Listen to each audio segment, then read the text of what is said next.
My name is Jordan Banks. I am 30 years old and I work as a data analyst in Chicago. For 3 years, I have played the role of the devoted wife, the supportive partner, and the hard-working woman trying to build a humble life with the man I loved.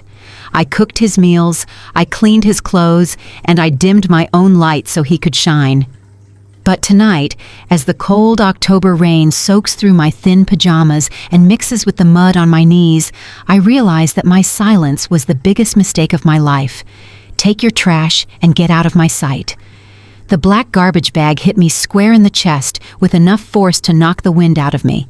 I stumbled backward onto the slick pavement of the driveway, catching myself just before my face hit the concrete.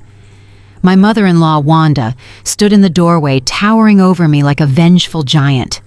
Her face was twisted in a sneer of pure disgust, the same look one might give to a rat scurrying across the kitchen floor. Behind her stood Tyson, my husband, the man I had vowed to love until death do us part. He wasn't looking at me. His arm was wrapped tight around the waist of a woman I had only met 2 hours ago. A woman named Kayla, who was currently wearing my bathrobe and looking down at me with a pitying smirk. "Don't come back begging when you realize you can't survive on that minimum wage salary of yours." Jordan Tyson called out, his voice devoid of any warmth. "We are done." The heavy oak door slammed shut with a finality that echoed in the empty street. The click of the deadbolt sliding into place sounded like a gunshot. I was alone. I was shivering. I was humiliated. I sat there in the rain, staring at the garbage bag lying in the puddle next to me. Wanda had said to take my trash. This bag was the only thing they had allowed me to leave with. They hadn't even let me pack a suitcase. Just whatever Wanda had frantically swept off my desk and shoved into this plastic sack. I reached out with trembling hands and ripped open the plastic. I needed something to cover my head, anything to shield me from the freezing downpour. I expected to find my old sweaters, maybe some paperwork, or perhaps just actual garbage they wanted me to dispose of. But when the street lamp flickered overhead, illuminating the contents of the bag, my heart stopped beating. Lying on top of a pile of shredded bills was a thick navy blue folder. The gold foil logo of Sterling International Bank glinted in the wet light. My breath caught in my throat. Wanda, in her blind rage and haste to scrub my existence from the house, had grabbed everything from the bottom drawer of my desk. She thought it was just junk mail and old receipts. She was wrong. I pulled the folder out, shielding it from the rain with my body. I opened it to the first page. The numbers on the account summary seemed to glow in the darkness. Total net worth, $30,450,000. And right beneath it was a document titled Deed of Trust. The property address listed was the very mansion I had just been thrown out of. The owner listed was not Tyson. It was not his mother.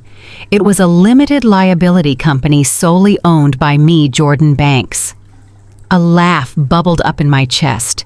It started low and guttural, then rose until I was cackling like a mad woman in the rain. They thought they were throwing out the trash. They thought they were kicking a broke, helpless woman to the curb. They had no idea that they had just handed me the weapon I would use to destroy them. They didn't know that for 3 years I have been the secret owner of the company Tyson works for. They didn't know that the luxury life they were enjoying was funded by the woman they just called trash. If you are listening to this and you have ever been underestimated, if you have ever been treated like you were nothing by people who weren't fit to tie your shoes, then you need to hit that like button right now. Subscribe to this channel because I am about to take you on a journey of scorched earth revenge.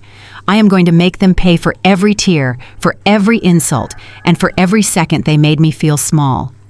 Leave a comment below telling me which city you are watching from, because the storm I am about to bring down on this family is going to be global.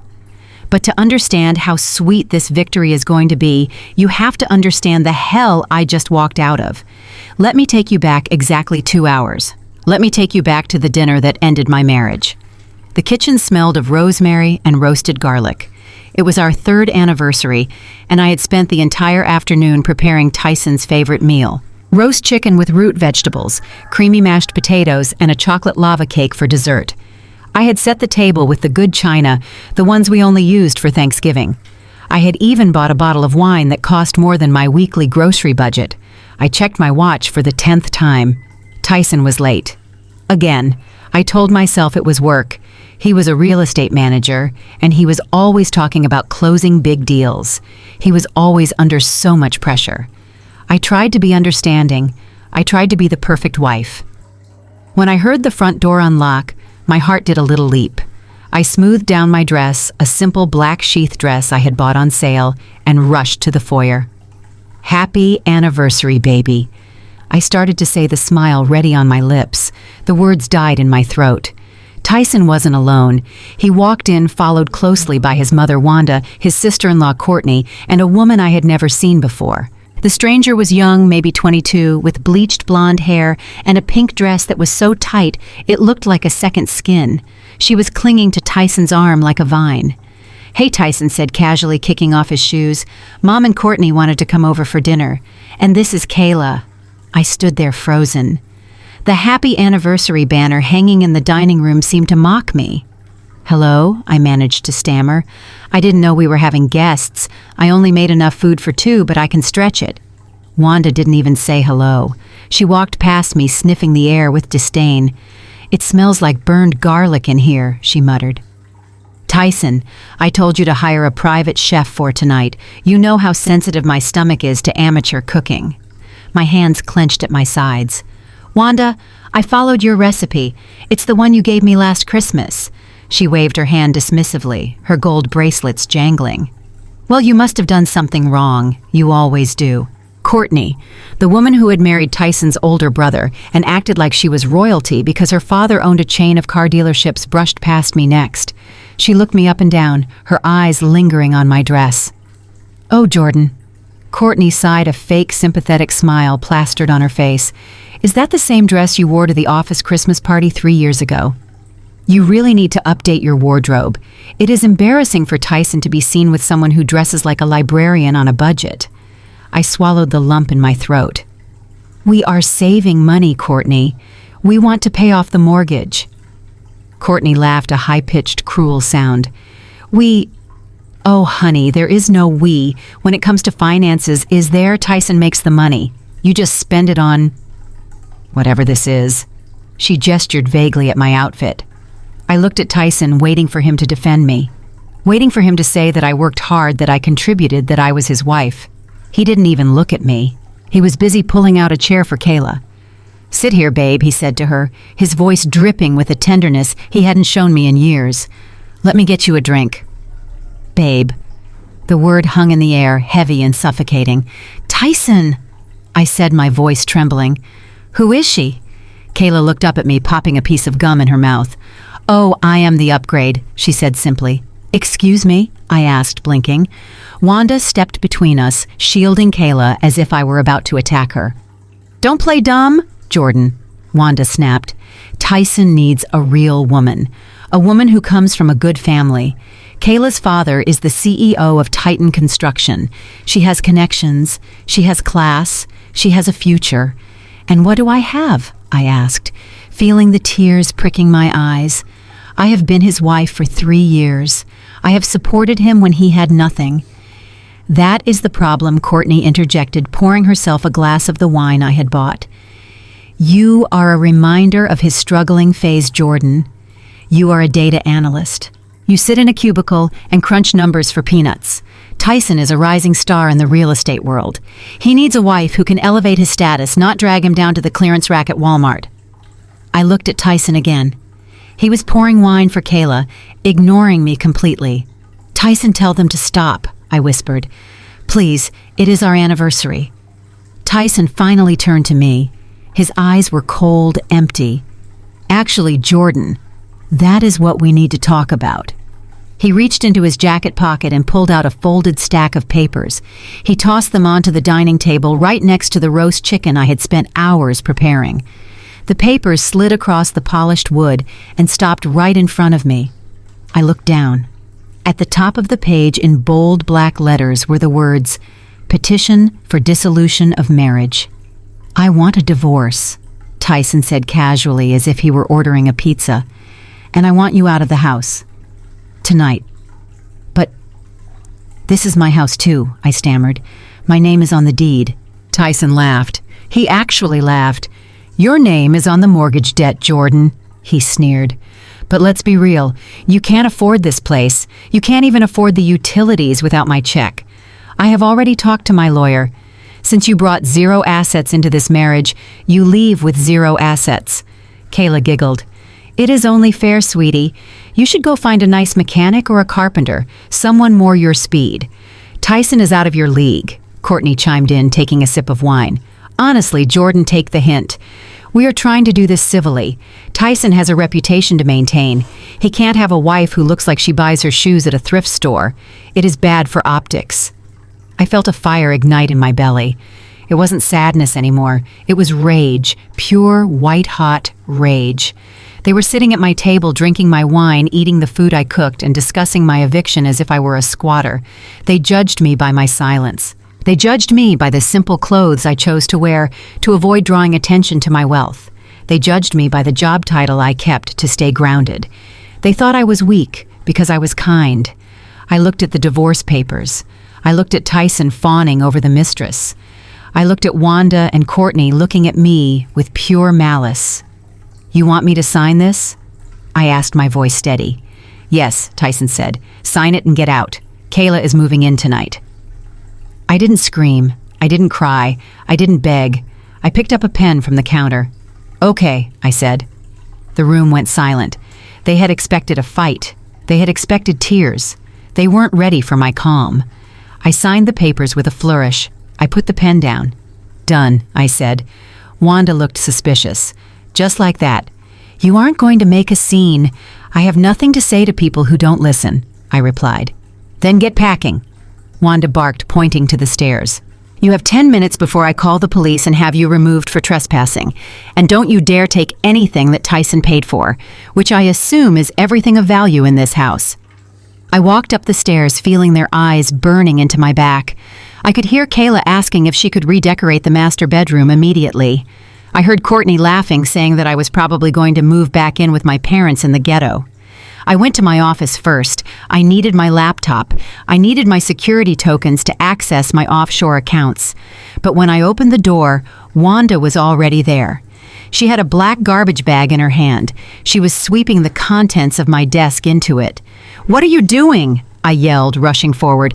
"Getting rid of this junk," she spat, throwing a stack of files into the bag. "We need this room for Kayla's yoga studio. We don't need your little work papers cluttering up the space." She grabbed the bottom drawer, the one I kept locked. The lock had been broken. She yanked it open. "Wait!" I screamed. "That drawer held my life, my real life." Wanda didn't look. She just scooped everything up blindly, paper clips, old mail, and the heavy blue folder I had hidden in the back, and shoved it all into the trash bag.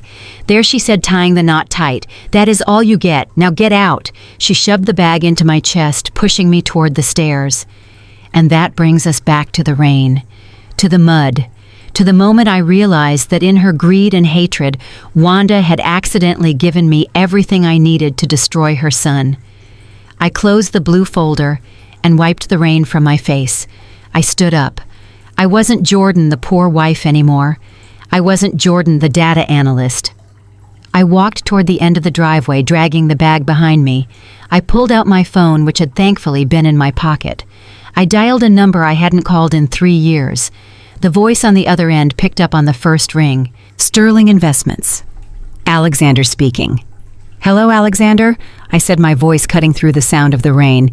"This is Jordan Banks. Authorize the Shadow Ventures protocol.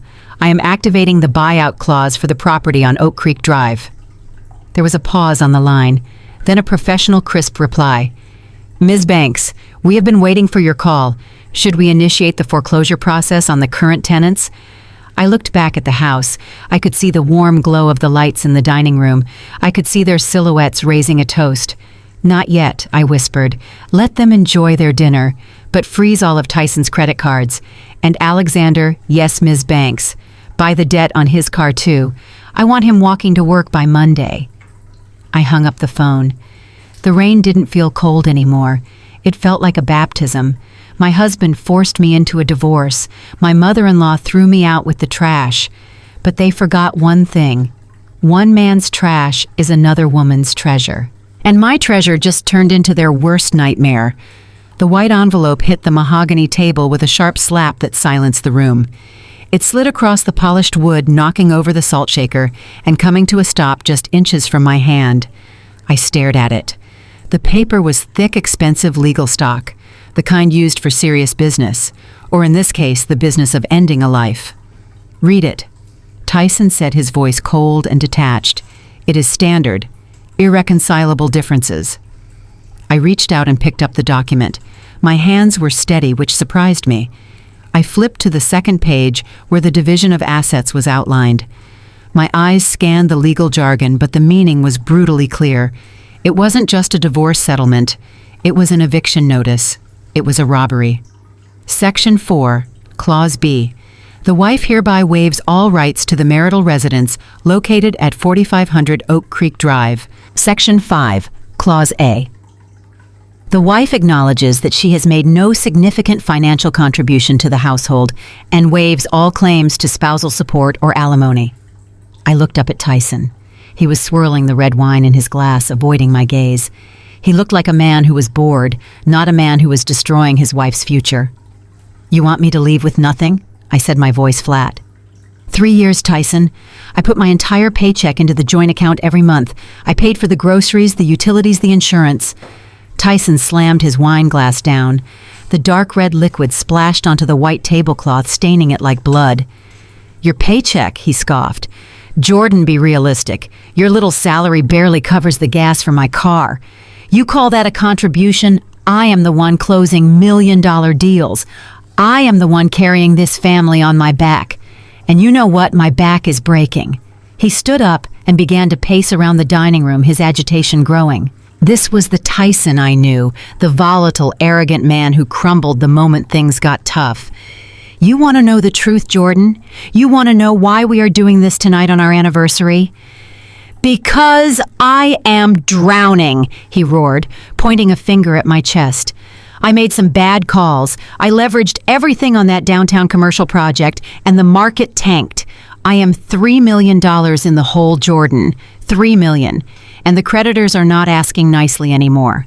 I sat there processing this. I knew he wasn't a great businessman. I had seen the way he spent money to maintain an image, but $3 million in debt.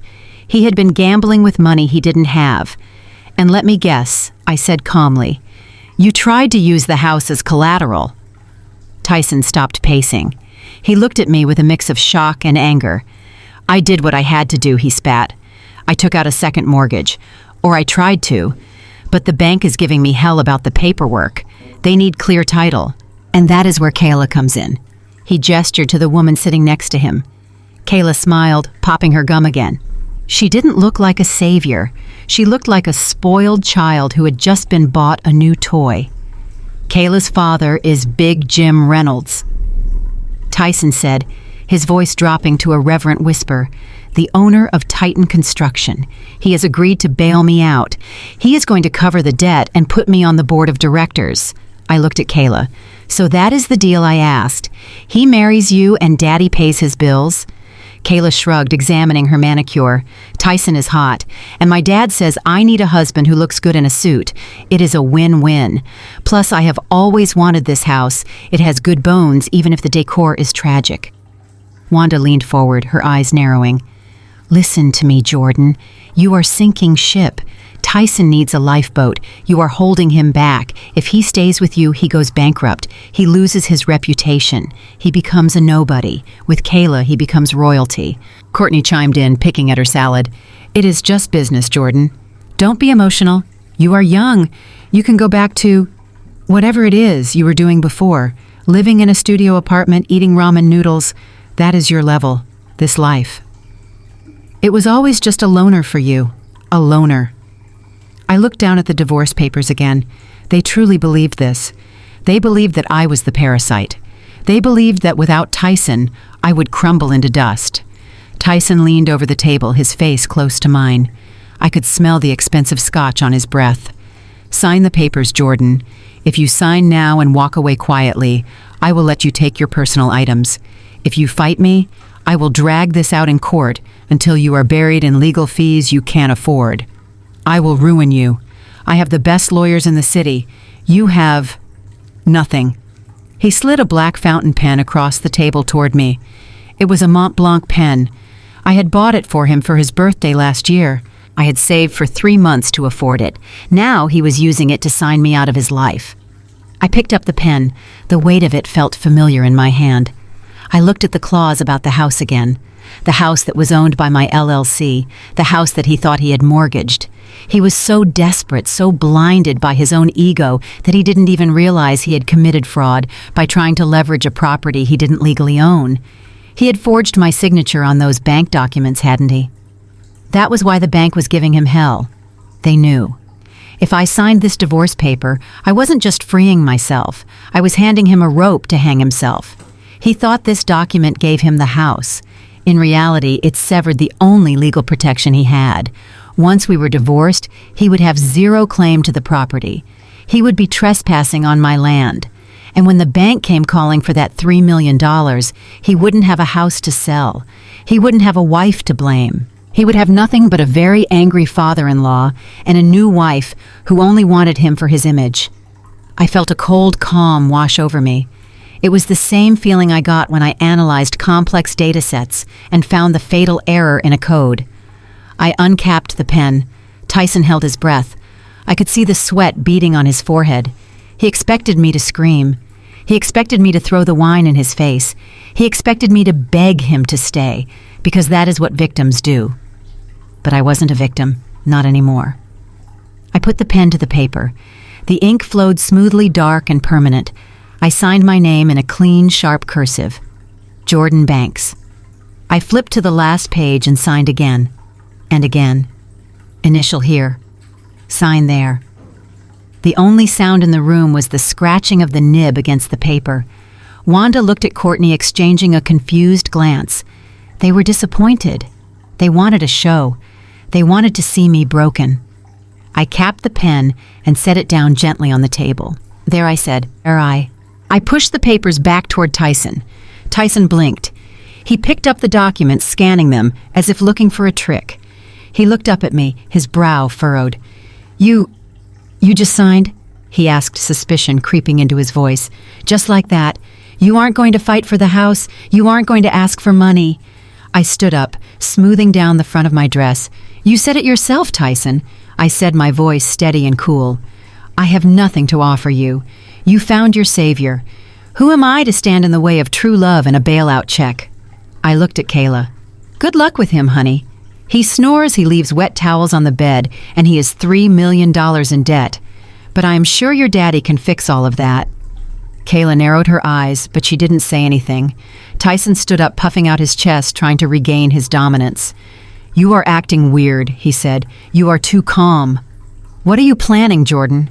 I walked toward the door, my head held high. "I am not planning anything, Tyson," I said over my shoulder. "I am just taking out the trash." That was when Wanda exploded. That was when she grabbed the garbage bag and chased me up the stairs, screaming that I was the trash. But as I walked away from that dining table, leaving the divorce papers signed and sealed, I knew something they didn't. I hadn't just signed a divorce decree. I had signed Tyson's death warrant. He just wouldn't know it until the ink was dry. I walked away from the dining room table, leaving the signed divorce papers sitting there like a tombstone for my marriage. My heart was pounding, not from sorrow, but from a strange, cold adrenaline. I had done it. I had severed the legal tie. I was free. But as I reached the bottom of the staircase, I heard the sharp click of heels behind me. Fast, aggressive.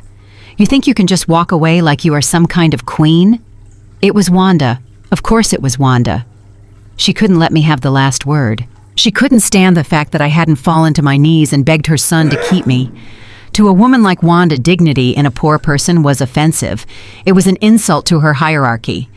I turned around, my hand gripping the banister. "I am doing exactly what you asked." "Wanda," I said, keeping my voice low and controlled, "I am leaving.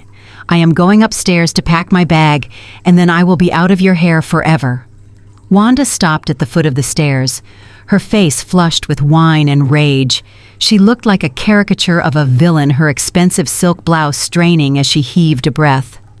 "You are not packing a bag," she spat, pointing a manicured finger in my face. "You are not going to rummage through my son's house taking things that don't belong to you. I know your type, Jordan. You will try to steal the silverware. You will try to take the towels. You people always try to take what you haven't earned. You people." The phrase hung in the air, loaded with all the prejudice she had tried to mask for 3 years. "I am going to get my clothes," I said, tightening my grip on the wood. "And my laptop, that is all." I turned and started climbing the stairs again. I didn't run. I refused to run. "Don't you turn your back on me," she shrieked. I heard her scrambling up the stairs behind me. She was faster than she looked. By the time I reached the landing, she was right on my heels, breathing heavily, the smell of her cloying perfume mixing with the scent of roasted garlic from downstairs. I walked straight to the guest room at the end of the hall. This was my sanctuary. When we moved in, Tyson had taken the master suite, obviously. He had taken the large den for his man cave. Courtney had claimed the sunroom for her visits. Even Wanda had a dedicated guest suite for when she stayed over, which was often. I was relegated to the smallest room in the house, a cramping space that had probably been intended for storage or a nursery. Tyson had laughed when I asked for an office, saying that a data analyst didn't need a view, just a corner to type in. So I had taken this small room and I had made it mine. It was the only place in the house where I didn't feel like an intruder. I pushed the door open and reached for the light switch. But before I could flip it, Wanda shoved past me. She marched into the center of the room and looked around, her lip curling in disgust. "Look at this," she sneered, kicking at the rug I had bought from a thrift store. "It smells like mediocrity in here. Dust and old paper. This room is a waste of square footage." I ignored her. I walked over to my desk, a simple particle board table I had assembled myself. My laptop was sitting there closed. I reached for it, but Wanda's hand shot out and slapped mine away. "Don't touch it," she yelled. "That is my computer, Wanda." I said, my patience fraying. "I paid for it. I need it for work." "Work?" She laughed, a harsh barking sound. "You call that work, sitting here tapping away, looking at spreadsheets all day? That isn't a career, Jordan. That is a hobby for boring people. And I bet Tyson paid for that computer anyway. He pays for everything in this life." I took a deep breath. "No, he didn't. I have the receipt. Now move." I tried to step around her, but she blocked me with her body. She was trembling with a manic energy. She looked around the room, her eyes darting frantically, looking for something to destroy. Her gaze landed on a roll of black, heavy-duty trash bags that I had left in the corner. I had been planning to donate some old clothes to charity that weekend. Wanda grabbed the roll. She ripped a bag off with a violent tear. "You want to pack?" she screamed, snapping the bag open. "Fine. I will help you pack." She stepped up to my desk. "Wanda, don't," I warned, stepping forward. She didn't listen. She raised her arm and swept it across the surface of my desk. Everything went flying. My stapler, my pens, my framed photo of my parents, my notepads. They all crashed onto the floor. She bent down and started grabbing handfuls of items, shoving them into the black bag. "This is all trash," she yelled, throwing my favorite coffee mug into the bag. It shattered with a muffled crunch. Trash. Just like you. She was moving like a whirlwind. She wasn't looking at what she was grabbing. She was just grabbing. She picked up a stack of utility bills I had paid, into the bag. She picked up a binder of my coding certifications, into the bag. I stood there frozen for a second. Part of me wanted to tackle her. Part of me wanted to scream. But a voice in my head, a calm, cold voice, told me to wait. Let her show you who she really is. Let her destroy everything so you have no reason to ever look back. But then my eyes widened. The bottom drawer. My desk had 3 drawers. The top 2 were full of office supplies. But the bottom drawer, that was where I kept the files I didn't want Tyson to see. The files for Shadow Ventures, the files for the LLC that owned this house. Earlier that evening, just before dinner, I had been reviewing the deed. I had been looking at the bank statements, planning to finally tell Tyson the truth about my wealth. I had been so excited. I had unlocked the drawer, taken the blue folder out, and then I heard the doorbell ring. I heard Tyson's voice. I heard the mistress giggling. In my panic, I had shoved the folder back into the drawer. But had I locked it? My eyes darted to the lock cylinder. It was vertical. Unlocked. Wanda was finishing with the top of the desk. She was panting now, her hair disheveled. "Clean it all out," she muttered to herself. "We need this room for Kayla. Kayla needs a yoga studio. She needs light. She needs space. She doesn't need this clutter." She yanked open the top drawer. She dumped the contents directly into the bag. Paper clips rained down like metallic hail. She yanked open the middle drawer. More junk. More trash. Then her hand went to the handle of the bottom drawer. My heart hammered against my ribs. "Wanda, wait!" I shouted involuntarily, taking a step forward. That was the wrong thing to do. If I had stayed silent, she might have ignored it. But my protest was like fuel to her fire. She saw my fear, and she loved it. "Oh," she said, pausing her hand on the handle. "What are you hiding in here, Jordan? Love letters to your secret boyfriend, or maybe some coupons you are saving." She ripped the drawer open. It slid out with a screech of metal on metal. I held my breath. The drawer was messy. I wasn't the most organized person. There were old cables, broken hard drives, and stacks of tax returns. But right there, sitting on top of the chaos, was the blue folder. Sterling International Bank. Wanda stared down into the drawer. Please, God, make her blind. Please let her ignorance be my shield. Wanda reached in. Her hand hovered over the blue folder. "Look at this mess," she groaned. "How does my son live with a slob like you?" She grabbed a handful of cables. She threw them in the bag. She grabbed the tax returns. She threw them in the bag. Then she grabbed the blue folder. Time seemed to slow down. I watched her manicured fingers clutch the thick cardstock. I saw the gold logo catch the light from the ceiling fixture. If she opened that folder, it was over. She would see the balance. She would see the deed. She would know that I wasn't a broke charity case. She would know that she was standing on my property, and a woman like Wanda. If she knew I had $30 million, she wouldn't kick me out. She would lock the door and refuse to let me leave until she had figured out a way to steal it. She would suddenly be my best friend. Tyson would suddenly be in love with me again. I didn't want that. I didn't want their fake love. I wanted out. Wanda held the folder up. She squinted at it. "Sterling Bank," she read aloud. My stomach dropped. She flipped it over in her hand. She didn't open it. She just looked at the cover. Another credit card offer, she scoffed, rolling her eyes. Probably a rejection letter. "God knows you have no credit score. You hoard this junk like a rat hoards scraps." She didn't open it. She thought it was junk mail. She thought it was a credit card rejection because in her mind it was impossible for someone like me to have business with an international private bank. Her prejudice was so deep, so absolute, that it blinded her to the reality right in front of her face. "This trash is cluttering my house," she announced, and with a flick of her wrist, she tossed the folder into the black garbage bag. I watched it fall. It landed on top of the broken mug with a soft thud. I almost collapsed with relief, but I forced myself to stay standing. I forced myself to keep the mask of fear on my face. She grabbed the rest of the papers in the drawer, the receipts, the warranties, the user manuals, and shoved them in on top of the folder, burying it. There she said, dusting her hands off as if she had just touched something contagious. "Done." She grabbed the neck of the bag and tied it into a knot, twisting the plastic tight. She shoved the heavy bag into my chest. "Here," she said, "take your trash." I wrapped my arms around the bag. It was heavy.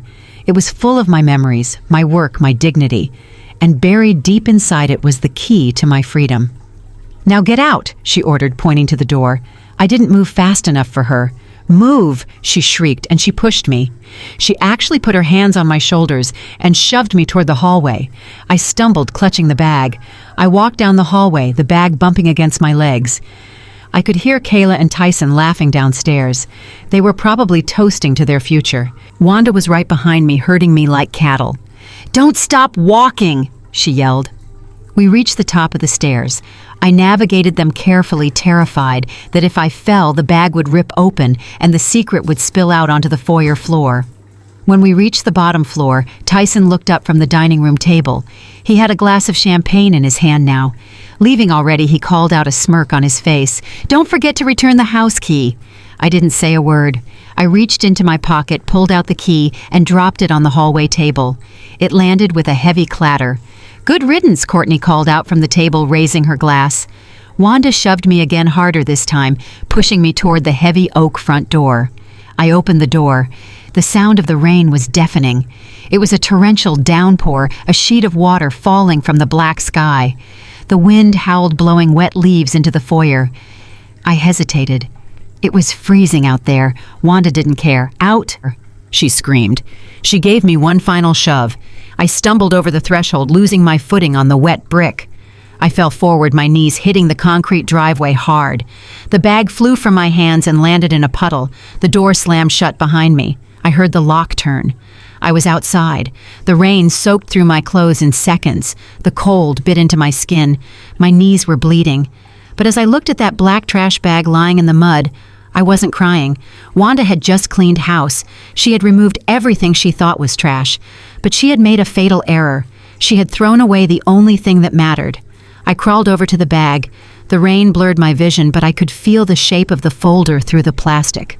I wasn't trash. I was the landlord, and my tenants had just violated their lease in the most spectacular way possible. The neon sign of the Starlight Motel buzzed with a rhythmic, annoying hum that sounded like a dying fly. It flickered between a sickly pink and a burnt-out gray, casting long, dancing shadows across the wet pavement of the parking lot. I stood there shivering, the rain finally tapering off to a cold mist, clutching the black plastic garbage bag to my chest like it was a lifeline. I looked like a vagrant. My hair was plastered to my skull, my dress was ruined with mud, and I had no luggage. Just a trash bag. When I walked into the lobby, the night clerk didn't even look up from his phone. He just slid a key across the counter and asked for $40 cash. No ID, no questions. That was the kind of place this was, the kind of place people went to hide or to disappear. Room 104 smelled of stale cigarettes and lemon industrial cleaner. The carpet was a suspicious shade of brown, and the bedspread looked like it hadn't been washed since the 90s. I locked the door behind me, engaging both the deadbolt and the flimsy chain. I dropped the garbage bag onto the bed. It landed with a heavy, wet thud. I sank onto the edge of the mattress, my knees finally giving way. The adrenaline that had carried me out of the mansion and through the rain was fading, replaced by a bone-deep exhaustion. I looked around the room, the peeling wallpaper, the cockroach skittering under the radiator. The contrast was so sharp it made me dizzy. An hour ago, I was standing in a $2 million foyer. Now, I was here. Wanda won, I whispered to the empty room. She had succeeded. She had stripped me of my home, my husband, and my dignity. She had thrown me away. I looked at the black bag. "Take your trash," she had said. Anger flared in my chest, sudden and hot. I grabbed the bottom of the bag and upended it, dumping the contents onto the bedspread. It was a pathetic pile: tangled computer cables, a stapler, a box of half-used pens, the shards of my favorite ceramic mug, old receipts. I started sifting through it, moving the junk aside, looking for anything salvageable. Maybe I could sell the cables. Maybe the stapler was worth $5. This was how my mind was working now. Survival mode, scrounging for pennies. And then I saw it. Buried under a stack of old utility bills was the blue folder. It was slightly damp at the edges where the rain had seeped in, but the thick cardstock had protected the documents inside. Sterling International Bank. My hands trembled as I picked it up. I hadn't opened this folder in months. I had only taken it out tonight because I was going to show Tyson. I was going to tell him everything. I was going to save him from his debt. I opened the folder. The first page was the account summary for Shadow Ventures, my private investment firm. I stared at the number. It looked surreal in the dim light of the motel room. $30,450,000. I traced the zeros with my finger. I had earned this money quietly over a decade. While Tyson was bragging about his commission checks and buying leased cars, I was trading crypto, investing in startups, and building algorithms that predicted market trends with 80% accuracy. I was the silent partner in tech firms he worshipped. I was the whale he read about in business magazines. But I had kept it separate. I had kept it hidden because I wanted to be loved for me, not for my bank account. I flipped the page, and there it was, the document that made my heart stop, the deed of trust. I pulled it out and held it under the bedside lamp. My eyes scanned the legal description of the property. 4500 Oak Creek Drive, the mansion. Tyson was an idiot when it came to real estate law. He was a salesman, not a lawyer. When we bought the house 3 years ago, his credit was overextended. He couldn't qualify for the jumbo loan needed for the purchase price. He was devastated. He was going to lose the house to another bidder. So I stepped in. I told him I had a connection. I told him I could get a private company to secure the land if he could just handle the mortgage on the structure. He was so relieved, so desperate to look like a big shot, that he didn't read the fine print. He signed the mortgage papers, which meant he was responsible for the monthly debt. But the title, the actual ownership of the land and the estate. It was titled to Shadow Ventures, LLC, and Shadow Ventures, LLC was me. I laughed. It started as a chuckle and turned into a full-blown belly laugh that bounced off the thin walls. Tyson was paying a mortgage on a house he didn't own. He was basically a glorified renter paying off a loan for a building that sat on my land. And the best part, the absolute cherry on top of this twisted sundae, I looked at the clause at the bottom of the deed. Owner reserves the right to immediate eviction upon unauthorized transfer of occupancy or criminal activity on the premises. Unauthorized transfer of occupancy, like moving his mistress in. And criminal activity, like forging my signature on a second mortgage application, which he admitted to doing at the dinner table. I looked at the trash bag again. Wanda had been so eager to scrub my existence from the house. She had been so desperate to clear out my cheap office to make room for Kayla's yoga studio. In her blind hatred, she had scooped up the one thing that could save them. If she had burned this folder, I could still have retrieved copies from the bank, but it would have taken weeks. It would have required court orders and legal battles. Tyson could have stalled. But she had given me the original, the wet ink original with the notary seal. She had handed me the eviction notice. I wasn't the trash, I was the landlord, and they were the squatters. I reached for my phone. It was cracked, but it still worked. I pulled up the contact for my lawyer, Sterling. It was 2 a.m, but I didn't care. I texted him a picture of the deed. I added 3 words. Execute Order 66. It was our code. It meant total war. It meant scorched earth. I lay back on the lumpy pillows, clutching the folder to my chest. I wasn't cold anymore. The fire in my belly was keeping me warm. I closed my eyes and pictured the scene. I pictured Tyson waking up tomorrow thinking he had won. I pictured Wanda drinking her coffee in my kitchen, thinking she had cleansed the house. I pictured Courtney laughing about the poor girl she had bullied. Enjoy your sleep, everyone, I whispered into the darkness, because tomorrow the landlord is coming for an inspection, and you are all going to fail.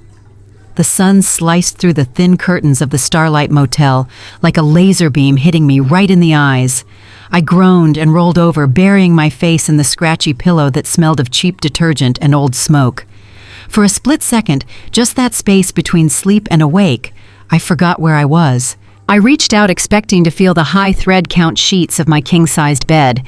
I expected to hear the hum of the expensive HVAC system in the mansion on Oak Creek Drive. Instead, my hand hit the cold laminate of the motel nightstand.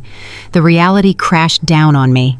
The divorce, the rain, the trash bag sitting on the floor, the $30 million secret hidden inside the blue folder. I sat up, rubbing the sleep from my eyes. My body ached from sleeping on the lumpy mattress. I looked at the digital clock, 7:15 in the morning. And then my phone buzzed. It vibrated violently against the wood of the nightstand, a harsh sound in the quiet room. I looked at the screen. The name flashing there made my stomach clench. Hubby. I hadn't had time to change the contact name yet. I stared at it. Why was Tyson calling me at 7 in the morning, the day after throwing me out? Was it regret? Did he wake up and realize the bed was cold without me? Did he realize that Kayla was a plastic doll with no soul and that he had made a terrible mistake? Did he want to apologize? A tiny, foolish part of me, the part that had loved him for 3 years, wanted to believe that. I picked up the phone. I didn't say hello. I just pressed the green button and held it to my ear, waiting. Jordan Tyson's voice barked through the speaker. He didn't sound sad. He sounded irritated, like I was a customer service rep who had put him on hold for too long. I am here, Tyson, I said, my voice raspy from sleep. Seriously, Jordan, he snapped. What is the password? I blinked, confused. Excuse me? The Netflix password, he said loud and impatient. Kayla and I are trying to watch a documentary while we eat breakfast, and it is saying incorrect password. Did you change it? Because that is incredibly petty. Jordan, even for you. I sat there on the edge of the cheap motel bed, holding the phone away from my ear and staring at it in disbelief. He wasn't calling to apologize. He wasn't calling to ask if I was okay. He wasn't calling to see if I had found a place to sleep after he kicked me out into a storm. He was calling because he couldn't log into Netflix. I felt a bubble of laughter rising in my throat, but it was a dark, dangerous kind of laughter. Tyson, I said calmly. I didn't change the password. I canceled the account. There was a silence on the other end, a stunned, offended silence. You what? He shouted. Why would you do that? Because it was on my credit card. Tyson, I explained as if I were talking to a slow child. It was linked to my personal email. You told me to take my trash and leave. My Netflix account went with me. You are unbelievable, he groaned. It is $12 a month, Jordan. You are really going to be that stingy. I have a watch history on that profile. I was in the middle of a series. Now I have to start over. God, you are so vindictive. Vindictive. He threw me out of my own house to move his mistress in, and he was calling me vindictive over a streaming service. Just create a new account, Tyson, I said. Ask Kayla. Surely her daddy can afford a subscription. Don't bring Kayla into this, he warned. She is a guest. She shouldn't have to deal with your drama. And speaking of drama, why is the refrigerator empty? I rubbed my temples, feeling a headache coming on. What are you talking about? I opened the fridge to make Kayla an omelet, he said, his voice dripping with accusation. And there is nothing in there. Just some old mustard and a half-empty carton of milk. No eggs, no cheese, no bacon. You usually go grocery shopping on Tuesdays, Jordan. Did you forget I closed my eyes? He was serious. He was genuinely angry that I hadn't stocked the fridge before he evicted me. Tyson, I said slowly, trying to keep my voice from shaking with rage. You kicked me out on Tuesday night. I didn't have a chance to go to the store, and even if I did, why would I leave food for you and your mistress? Because it is common courtesy, he yelled.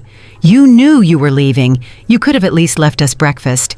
Now I have to go out and get something, and I am already running late for a meeting. You are so selfish, Jordan. You only think about yourself. Selfish. I thought about the 3 years I spent building his credit score. I thought about the nights I stayed up helping him practice his sales pitches. I thought about the house I bought secretly so he wouldn't feel emasculated. You know what, Tyson, I said, my voice turning ice cold. You are right. I am selfish.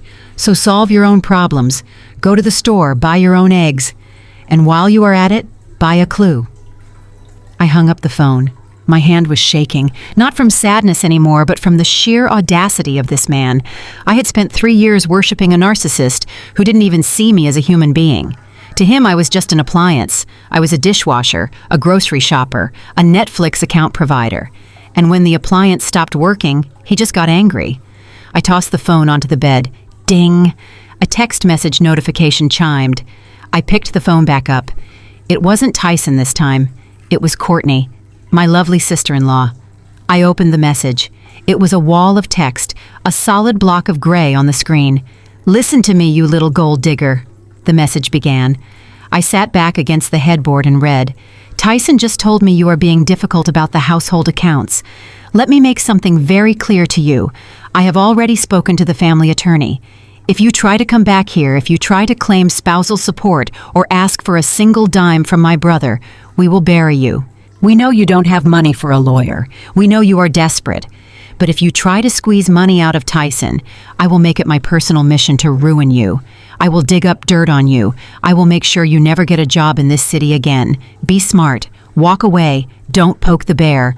We are the Reynolds family, and we crush people like you for breakfast. I read the text twice. The Reynolds family. They acted like they were the Kennedys, but they were just a family of car dealership owners and mid-level real estate agents living on credit and appearances. She was threatening me.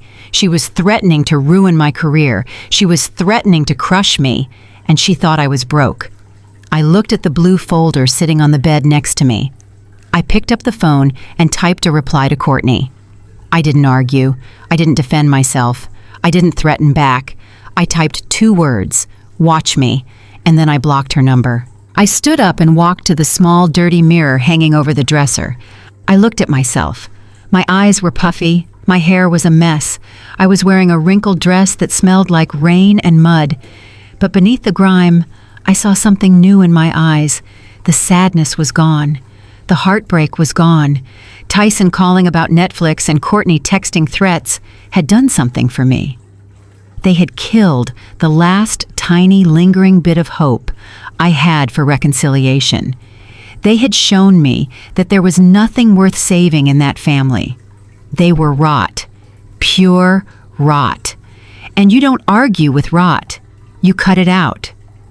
I reached for the landline phone on the motel nightstand. I dialed a number I knew by heart. It was a direct line. It bypassed secretaries and assistants. "Sterling here," a deep voice answered on the first ring. "Good morning, Alexander," I said. "It is Jordan, Ms. Banks." Alexander said, his tone shifting instantly to professional alertness. "I received your text last night regarding the deed of trust. I have the legal team standing by. Are we proceeding with the eviction?" I looked at the trash bag on the floor. "Not yet," I said. "Eviction is too quick. They will just move into a hotel and play the victim. I want to squeeze them first. I want them to feel the walls closing in." "Understood," Alexander said. "What are your instructions?" I walked over to the window and pulled back the curtain, looking out at the gray morning.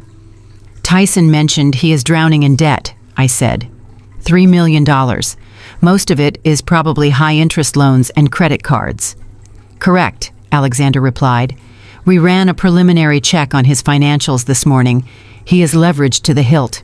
He has credit lines with Chase Amex and a large personal loan from a private lender." "Buy it," I said. Silence on the line. "Buy the debt." "Buy all of it," I said firmly. "Call the banks. Call the private lender. Offer them a lump sum to purchase the debt. They will be happy to get the cash and offload a risky borrower. I want to own every cent he owes. I want to own his car note. I want to own his credit cards. I want to be the one he has to write a check to at the end of the month."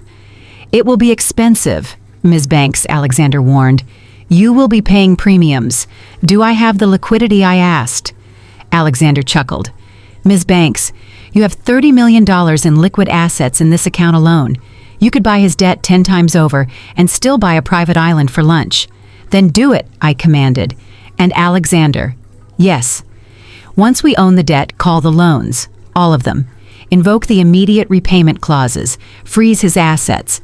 I want his cards declining by lunchtime. I want his car repossession order issued by the time he finishes his coffee." "Consider it done," Alexander said. And regarding the sister-in-law, Courtney Reynolds, I smiled a cold, humorless smile. "She works for that boutique law firm downtown, doesn't she? Miller and Associates?" "Yes, she is a junior partner there." "Check our portfolio," I said. "Do we have any holdings in Miller and Associates?" Keyboard clicking sounds came through the phone. "Shadow Ventures owns a 40% stake in their parent holding company," Alexander said. "We are effectively their largest silent shareholder." "Excellent," I said. "Call the senior partners. Tell them we are reviewing our investment. Tell them we are concerned about the ethical conduct of their junior partners, specifically one who uses the firm's name to threaten private citizens with harassment suits." "You want her fired?" Alexander asked. "No," I said. "Firing is too easy. I want her demoted. Put her in the basement doing document review. Take away her corner office. Make her invisible." "Understood. Initiating the protocols now." I hung up the phone. I looked at the room again. It didn't look like a prison anymore. It looked like a command center. I went into the bathroom and turned on the shower. The water was lukewarm and the pressure was weak, but I scrubbed myself clean. I washed away the mud from the driveway. I washed away the smell of Tyson's cologne that still lingered on my skin. I didn't have fresh clothes, so I put the wrinkled black dress back on. But I wore it differently now. I smoothed it out. I stood up straight. I put on my shoes, which were still damp. I grabbed the blue folder and tucked it under my arm. I walked out of the motel room into the parking lot. The sun was fully up now, burning off the mist. I wasn't Jordan, the rejected wife, anymore. I wasn't the girl who cried over a grocery list. I was the CEO of Shadow Ventures. I was the owner of the debt. I was the landlord, and I was going to collect. I stepped out of the taxi in front of the Sterling International Bank Tower. The building was a monolith of glass and steel piercing the gray Chicago sky like a shard of ice. It was the kind of place that made people whisper, the kind of place where billionaires parked their money and where ordinary people weren't even allowed past the lobby security. Yesterday, I had walked out of my house looking like a beggar. Today, I was walking into the lion's den looking like the queen of the jungle. I had stopped at a high-end boutique on Michigan Avenue on my way here. I had used my black card, the one I kept hidden in the lining of my purse for emergencies. I wasn't wearing the wrinkled black dress anymore. I was wearing a structured cream-colored power suit that cost more than Tyson's car. My hair was pulled back in a sleek bun. My sunglasses were oversized and dark, and on my feet were 4-inch stilettos that clicked against the marble pavement with a sound like gunfire. I pushed through the revolving doors.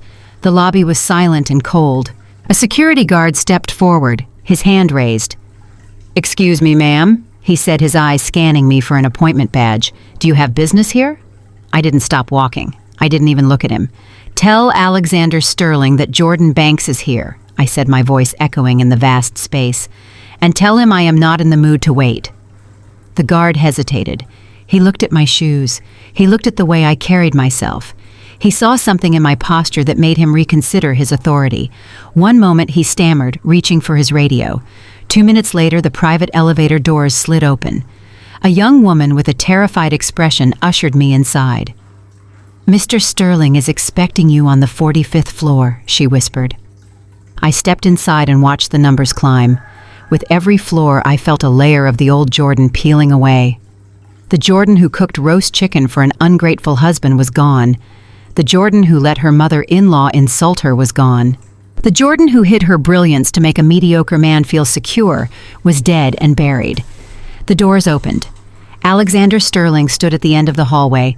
He was a man in his 60s with silver hair and a suit that looked like it had been tailored by angels. He was one of the most powerful lawyers in the city, and he was the only person in the world who knew my secret. "Ms. Banks," he said, bowing his head slightly. "It has been too long." "Hello, Alexander," I said, walking past him into his corner office. The view was breathtaking. The entire city of Chicago lay spread out beneath me, a grid of gray and steel. I could see the tiny cars moving on the highway. Somewhere down there in that maze of streets was Tyson. He was probably driving to work right now, listening to a motivational podcast, thinking he was a king. He had no idea that the woman he threw away was standing 500 feet above him, preparing to drop an anvil on his head. I sat down in the leather chair opposite Alexander's desk. I didn't wait for him to offer it. Alexander sat down and opened a file. "We have moved fast," he said. "As per your instructions this morning, we have acquired the debt. All of it." He slid a stack of papers across the desk. I picked them up. Citibank credit line, $50,000, acquired. American Express Platinum, $30,000, acquired. Auto loan for the Mercedes-Benz S-Class, $80,000, acquired. And the big one, the personal loan from a private lender named Vinny's Quick Cash, $2.8 million. "You bought the loan shark debt?" I asked, raising an eyebrow. Alexander smiled a shark-like smile. Vinny was very happy to sell. Apparently, Tyson has missed his last 3 payments. Vinny was about to send someone to break his legs. We offered him 70 cents on the dollar, and he practically kissed my associate. I nodded. "So I own it all." "You are the sole creditor," Alexander confirmed. "Technically, Shadow Ventures is the creditor. But since you are Shadow Ventures, yes, you own him." I ran my finger over Tyson's signature on the loan documents. It was sloppy, desperate. "What are the terms of the call clause?" I asked. Aggressive, Alexander said. "Because he is in default on the private loan, we can demand immediate repayment of the full principal plus interest and penalties. If he cannot pay within 24 hours, we can seize all assets listed as collateral." And what did he list as collateral? Alexander flipped a page. Everything he said. His car, his future commissions, his 401k, and... Alexander paused, looking up at me. "And I pressed. And his wife's jewelry," he said quietly. I froze. "My jewelry." The list says, "Vintage diamond ring and sapphire necklace currently in possession of spouse," Alexander read. I felt a cold fury settle in my stomach. The sapphire necklace was an heirloom from my grandmother. It was the only thing of value I had brought into the marriage. I kept it in a safety deposit box. Tyson must have stolen the key and listed it without telling me. He listed my grandmother's necklace, I whispered. He did, Alexander said. That was it. That was the final nail. If I had any hesitation, any tiny lingering shred of mercy, it evaporated right then.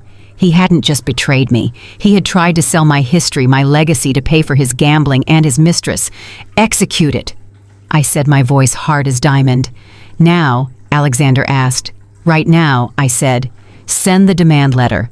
Courier it to his office. I want him to receive it in the middle of his morning meeting. I want his boss to see it. I want his co-workers to see it. And the assets, seize them, I ordered.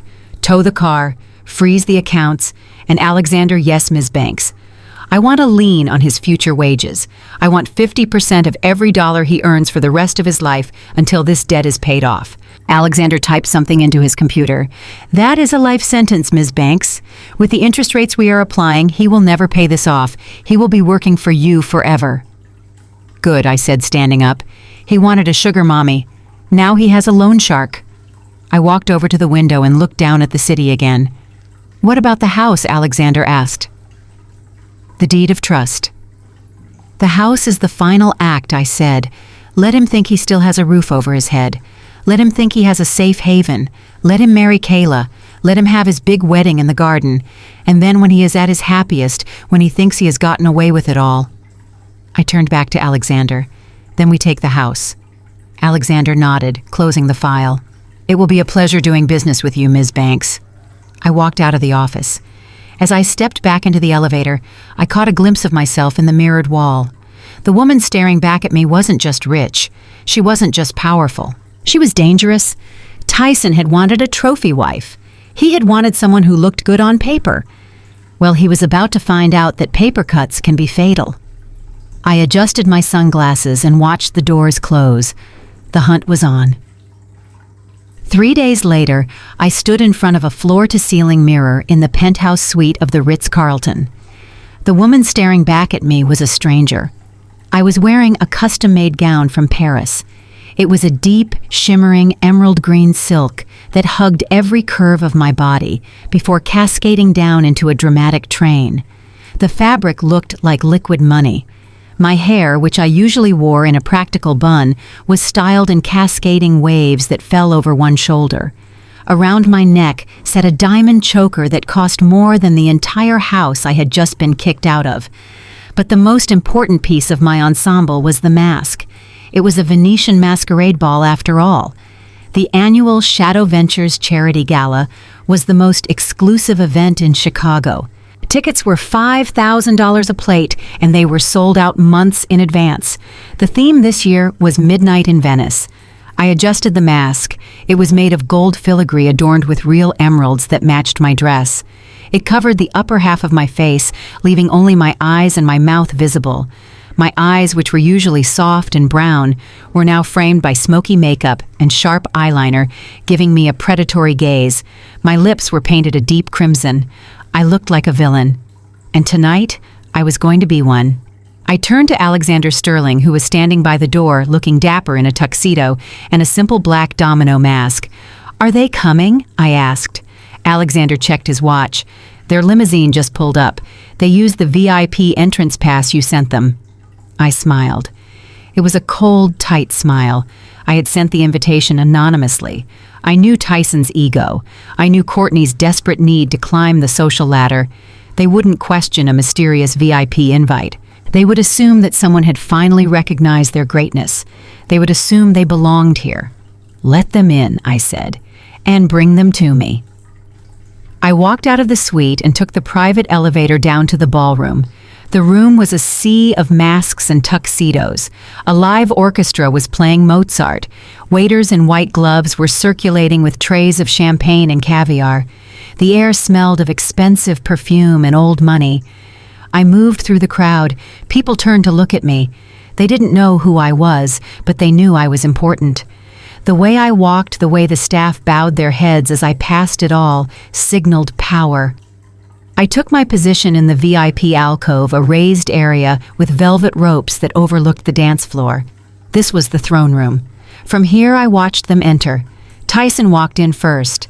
He was wearing a tuxedo that I knew for a fact was rented because I had seen the charge on his credit card before I froze it. He was trying to look confident, strutting like a peacock, but I could see the sweat on his brow. He was scanning the room, looking for someone famous, someone rich, someone who could save him. Kayla was on his arm. She was wearing a pink dress that was far too bright and far too revealing for a black tie event. It looked cheap against the backdrop of silk and velvet. She was looking around with her mouth open, clearly overwhelmed. And then there was Courtney and Wanda. Courtney was wearing a black dress that she probably thought was sophisticated, but just made her look severe. She was gripping her clutch so hard her knuckles were white. Wanda was draped in fake furs and enough costume jewelry to sink a ship. They looked like tourists who had wandered into a palace. I watched them navigate the room. They were rejected by group after group. The true elite of Chicago could smell desperation a mile away. When Tyson tried to join a conversation with a group of bankers, they turned their backs on him. When Courtney tried to compliment a socialite's dress, she received a chilly nod and a dismissal. They were drowning. And then Alexander approached them. I watched from my balcony as he bowed to them and gestured toward the VIP section. I saw their faces light up. I saw the relief wash over them. They thought they were being saved. Alexander led them up the stairs. I took a sip of my champagne and waited. When they reached the top of the stairs, they stopped. They saw me standing there, flanked by 2 security guards. Alexander stepped forward. "Ladies and gentlemen," he said, his voice smooth as silk, "may I introduce you to the chairwoman of Shadow Ventures." He didn't say my name, he just used the title. Tyson stepped forward first, extending his hand. He put on his best salesman smile, the one he used when he was trying to close a deal on a house with a leaky roof. "It is an honor to meet you, ma'am," he said. "I am Tyson Reynolds. This is my fiancée, Kayla, and my mother, Wanda, and my sister-in-law, Courtney. We were so delighted to receive your invitation." I looked at his hand. I didn't take it. I just stared at him through the eye holes of my gold mask. Tyson's hand wavered, then dropped to his side. He cleared his throat nervously. "We are big admirers of your fund," he stammered. "Shadow Ventures is legendary in the real estate world." I nodded slowly, acknowledging him without speaking. I wanted to see how far they would go. Courtney stepped in, pushing past Tyson. She was the talker. She was the one who thought she could charm anyone. "What my brother-in-law means," she said, flashing a fake smile, "is that we are a family that understands the value of ambition. We are looking for investment partners. Tyson here is a top-tier property manager, and I am a partner at Miller & Associates. We are very connected." Connected. I almost laughed. They were connected to nothing but debt and delusion. "Your invitation came at a perfect time." Courtney continued, lowering her voice to a conspiratorial whisper. "We have been looking to upgrade our social circle. Honestly, it is so refreshing to be around people of quality. We have had a very difficult week dealing with some dead weight." "Dead weight?" I asked. It was the first time I had spoken. My voice was lower than usual, deliberate and controlled. Courtney nodded, eager to gossip. "Oh, it is a tragic story, really," she said, adjusting her shawl. "Tyson was married to a woman who just didn't fit in. You know the type, no ambition, no drive. She was content to just ride his coattails." Wanda chimed in, shaking her head sadly. "A complete leech. She was a girl from the wrong side of the tracks. We tried to elevate her. We tried to teach her class. But you can't put lipstick on a pig, as they say. She just wanted to sit at home and spend my son's hard-earned money." I gripped the stem of my champagne glass. "Is that so?" I asked, turning my gaze to Tyson. "And what did this woman do?" Tyson sighed, playing the role of the long-suffering victim. "She was a data entry clerk or something. Minimum wage. I didn't mind supporting her at first because I am a generous man. But she became toxic. She was jealous of my success. She tried to isolate me from my family, jealous of his success. I was the one who rewrote his resumes. I was the one who coached him. I was the one who bought the suits he wore to interviews. And when I finally found the courage to leave her," Tyson continued, squeezing Kayla's hand, "she went crazy. She tried to steal from us on the way out. My mother had to literally throw her out to protect our property." Kayla giggled. She looked like a drowned rat in the rain. It was kind of pathetic. I looked at them. 4 people standing in my VIP section, drinking my champagne, breathing my air, and rewriting history to make themselves feel better. They were disparaging Jordan Banks to the chairwoman of Shadow Ventures, not realizing they were the same person. "And you," Courtney continued, picking up steam, "you are exactly the kind of woman Tyson should have been with. Powerful, mysterious, successful. That is what a Reynolds man deserves, not some mousy little girl who buys her clothes at Target." She looked at my emerald dress with envy. "I bet you have never had to worry about money," she said. "I bet you have never had to deal with a partner who drags you down." I took a step forward. The emeralds on my mask caught the light. "Actually," I said, my voice icy, "I know exactly what that feels like." Courtney blinked, surprised by my engagement. "You do?" "Yes," I said. "I once knew a man I loved very much. I gave him everything. I built his career from the shadows. I paid his debts without him knowing. I bought the house he lived in.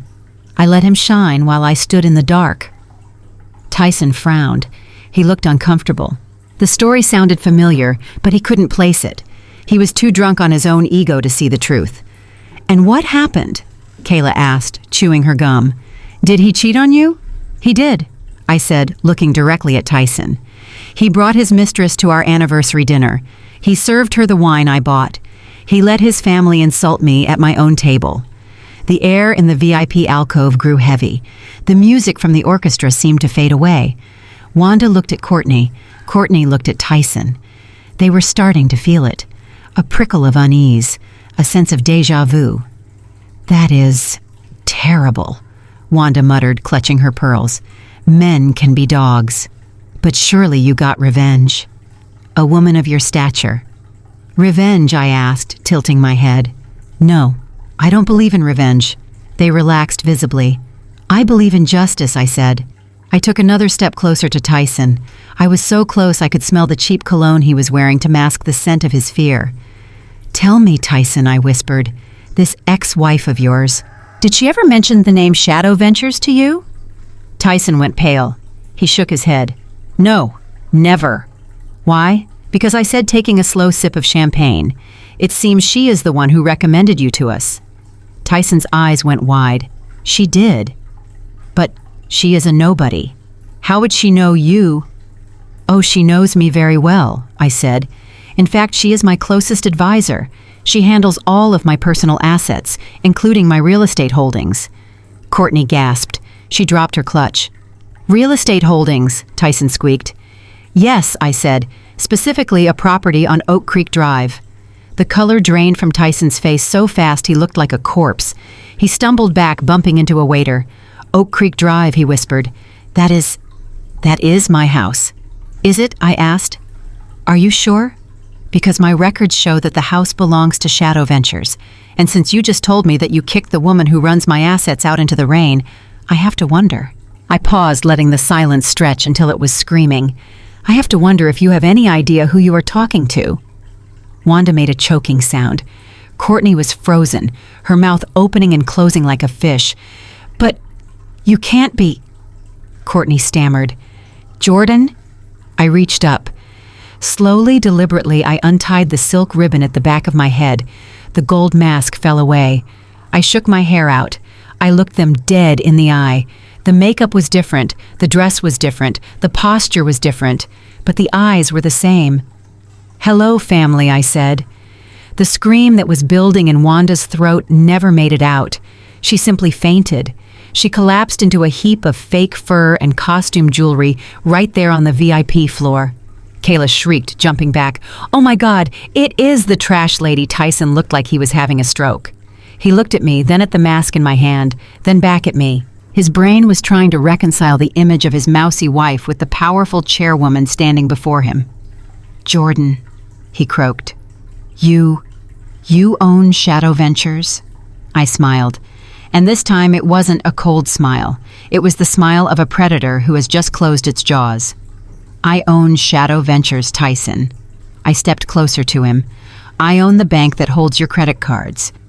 I took another step. I own the lender that holds your personal loan. I was right in his face now. And as of this morning, I own every single dollar of debt you have in this world. Tyson fell to his knees. It wasn't a choice. His legs just gave out. Jordan, please, he begged, tears instantly springing to his eyes. I didn't know. Baby, I didn't know. Don't call me baby. I snapped, my voice cracking like a whip. Courtney tried to rally. She tried to find some legal loophole, some way to attack. This is fraud, she yelled, pointing a shaking finger at me. You hid assets. This is marital fraud. I will sue you. I laughed. I laughed loud and hard, drawing the attention of the entire ballroom below. Go ahead, Courtney, I said. Sue me. But before you do, you might want to check your employment status. What? She asked.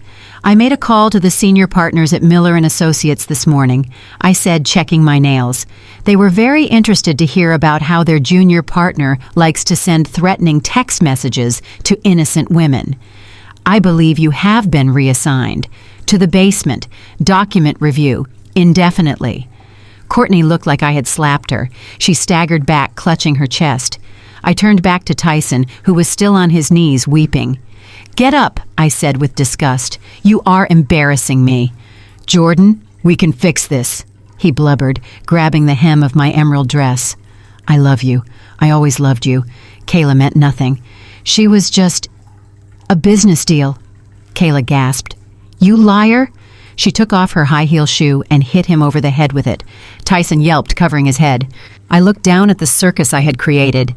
Wanda passed out on the floor, Tyson cowering and crying, Kayla hitting him with a shoe, Courtney staring into the void of her ruined career. It was beautiful. Security, I called out. 2 massive guards stepped forward. Yes, Ms. Banks, these people are trespassing, I said, my voice projecting clearly over the music. They obtained entry under false pretenses. Please remove them. But wait, Tyson screamed as the guards grabbed him by the arms. Jordan, wait the house. Where am I going to live? I looked at him one last time. I suggest you ask Kayla's daddy, I said, or maybe you can find a nice cardboard box. I hear they are very affordable this time of year. Get them out. The guards dragged them away. Tyson was kicking and screaming. Wanda was being carried out by her feet. Courtney was walking in a daze. Kayla was still cursing. The entire ballroom watched them go. The elite of Chicago witnessed the Reynolds family being thrown out like the trash they were. When the doors finally closed behind them, silence fell over the room. I turned to the crowd. I raised my champagne glass. I apologize for the disturbance. I said, my voice steady and regal. Just a little. House cleaning. Please enjoy the party. The orchestra started playing again. The crowd erupted into applause. They didn't know the whole story, but they knew power when they saw it. I walked over to the balcony and looked down. I took a sip of champagne. It tasted like victory. But I wasn't done yet. Taking their pride was just the appetizer. Tomorrow, I was taking the house. The morning after the gala, the sun rose over Chicago, but for Tyson and his family, it might as well have been the middle of a nuclear winter.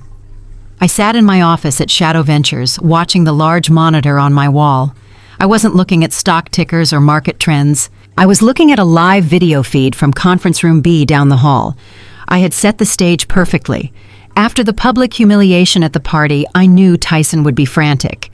He was a rat trapped in a maze, and I had blocked every exit except one. I had instructed Alexander to cut off all his credit lines. His bank accounts were frozen. His car had been towed from the hotel valet at midnight, leaving him to take a humiliating Uber ride home with his mother and mistress screaming in the back seat. Now he was sitting in my conference room. He looked terrible. His eyes were bloodshot, his skin was gray, and he was wearing a suit that looked like he had slept in it, which he probably had. Beside him sat Courtney. She was trying to project an air of professional competence, but I could see the tremor in her hands. She was desperate to redeem herself after I had destroyed her career with a single phone call. She needed a win. She needed to prove that she was still the smart one, the legal eagle, the savior of the Reynolds family. Across from them sat Mr. Thorne. Thorne wasn't real. Well, the man was real. He was an actor I had hired from a local theater group, a guy who usually played villains in crime procedurals. But his identity as a high-risk venture capitalist was a fabrication. I had given him a script, I had given him a briefcase full of documents, and I had given him one objective: get the signature. I turned up the volume on the monitor, leaning back in my leather chair. Mr. Thorne cleared his throat. He placed a thick, leather-bound folder on the table. Mr. Reynolds, Ms. Reynolds Thorne, began his voice deep and gravelly. Let us be frank. Your situation is catastrophic. I have reviewed your financials. You are insolvent. Your debts have been called. You are facing fraud charges regarding the mortgage application. And quite frankly, you are looking at prison time if you cannot settle the $3 million you owe to Shadow Ventures within 24 hours. Tyson flinched as if he had been slapped. Please, he whispered, his voice cracking. There has to be a way out. I can work. I can sell. Well, I don't have the house anymore, but I have connections. I am a good earner. Thorne laughed, a dry, humorless sound. You were a mid-level property manager, Tyson. Now you are a pariah. No reputable firm in Chicago will hire you after what happened at the gala. You are radioactive. Courtney stepped in, adjusting her glasses. We understand the gravity of the situation, Mr. Thorne, but you said on the phone that your firm specializes in distressed asset rehabilitation. You said there was a proposal. Thorne nodded. There is. My firm represents a private consortium that invests in human capital. We believe that everyone deserves a second chance, provided they are willing to work for it. He slid the folder across the table toward Courtney. We are prepared to offer a consolidation loan, Thorne said. $5 million. Tyson's head snapped up. His eyes went wide. $5 million. That would pay off the debt. That would leave me with $2 million. I could start over. I could buy a condo. I could... Thorne held up a hand. Do not get ahead of yourself, Mr. Reynolds. This is not a gift. This is an investment. And investors expect a return. Courtney pulled the folder toward her. She opened it and began to read. I watched her closely on the screen. This was the moment. This was the trap. Courtney considered herself a brilliant legal mind. She had spent years looking down on me, thinking I was simple, because I didn't brag about my IQ. But arrogance is a blinder, and Courtney was effectively blind. She scanned the first few pages. I could see her lips moving as she read the legalese. The terms seem standard, she muttered. Interest rate is high, 12%. But considering his credit score, that is actually generous. Repayment schedule is flexible. She looked up at Thorne. What is the catch? Why is the repayment schedule undefined? Thorne leaned forward, clasping his hands. Because we are not asking for monthly checks, Ms. Reynolds. We know Tyson cannot pay us back with money he doesn't have.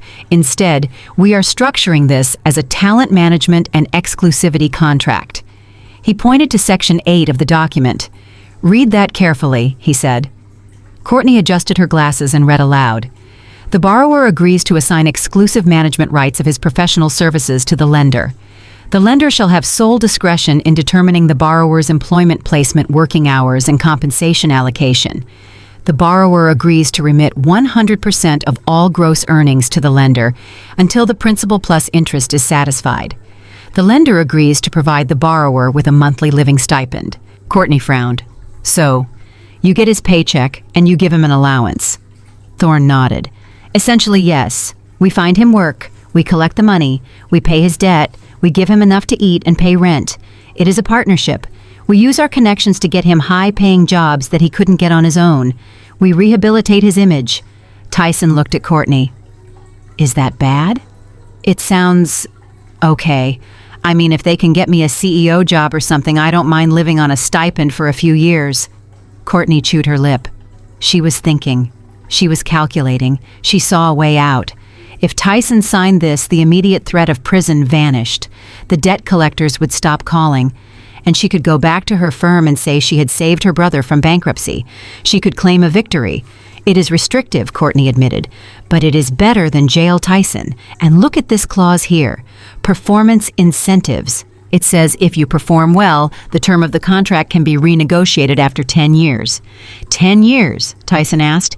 It is a standard workout period, Courtney assured him. Look, Tyson, you don't have a choice. This is a lifeline. Mr. Thorne is offering to clean up your mess. I watched from my office holding my breath. Courtney had missed it. She had completely missed the trap door. She had focused on the money. She had ignored the definitions. In the definitions section on page 2, which she had skimmed over, the term professional services was defined as any labor, physical or intellectual, deemed necessary by the lender. It didn't say CEO job. It didn't say real estate management. It said any labor. And the living stipend. It wasn't defined as a dollar amount. It was defined as subsistence level support at the discretion of the lender. And the most beautiful part, the early termination fee, if Tyson tried to quit, if he tried to break the contract. Clause 15, Section C. I zoomed in on the document on my screen just to admire it. Early termination of this agreement by the borrower shall incur a penalty of $20 million payable immediately. Failure to pay shall result in the immediate seizure of all assets and the reinstatement of criminal fraud charges, which the lender agrees to hold in abeyance during the term of the contract. He would never be able to quit. He would be my employee, my servant, my slave, for the rest of his natural life. Courtney looked at Thorne.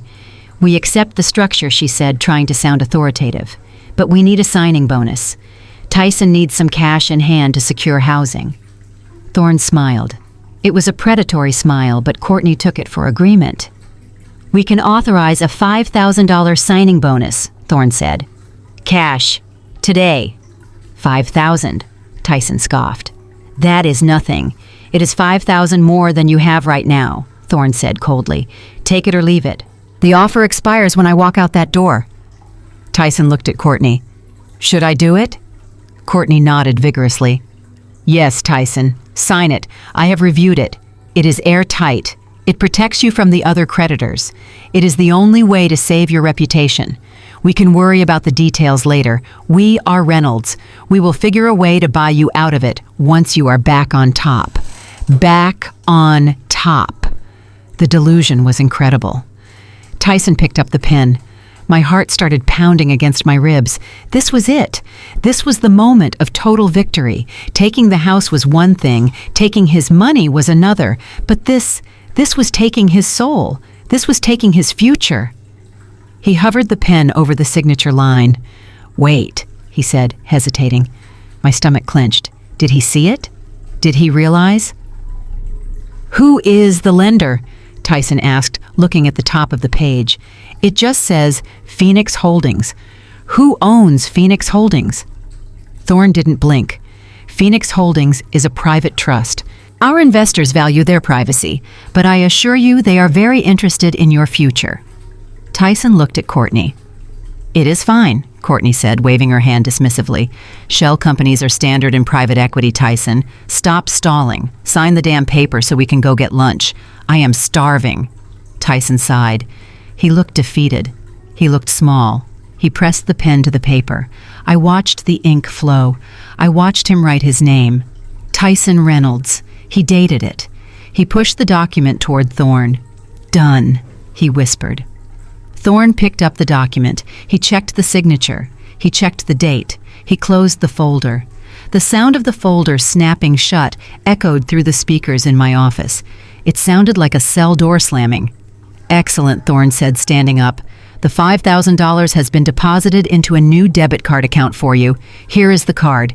He tossed a cheap plastic card onto the table. Tyson grabbed it like a starving dog grabbing a bone. So when do I start? Tyson asked. And what is the job? Are you going to put me in a firm downtown? I have experience with commercial high-rises. Thorne picked up his briefcase. He walked to the door. He stopped and turned back to look at Tyson with a look of pure pity. You start tomorrow morning at 6 a.m., Thorne said. 6 a.m., Tyson asked. That is early. But I can do early. I am a grinder. Where is the office? There is no office, Thorne said. You will report to the warehouse district. Dock 4. You will be unloading cargo containers. Tyson froze. The smile dropped from his face. What he asked. Cargo containers. Unloading like manual labor. Thorne nodded. Physical labor. It is what we deemed necessary. Your stipend will be $1,200 a month. That should cover a studio apartment in the bad part of town and ramen noodles. Courtney stood up, her face turning red.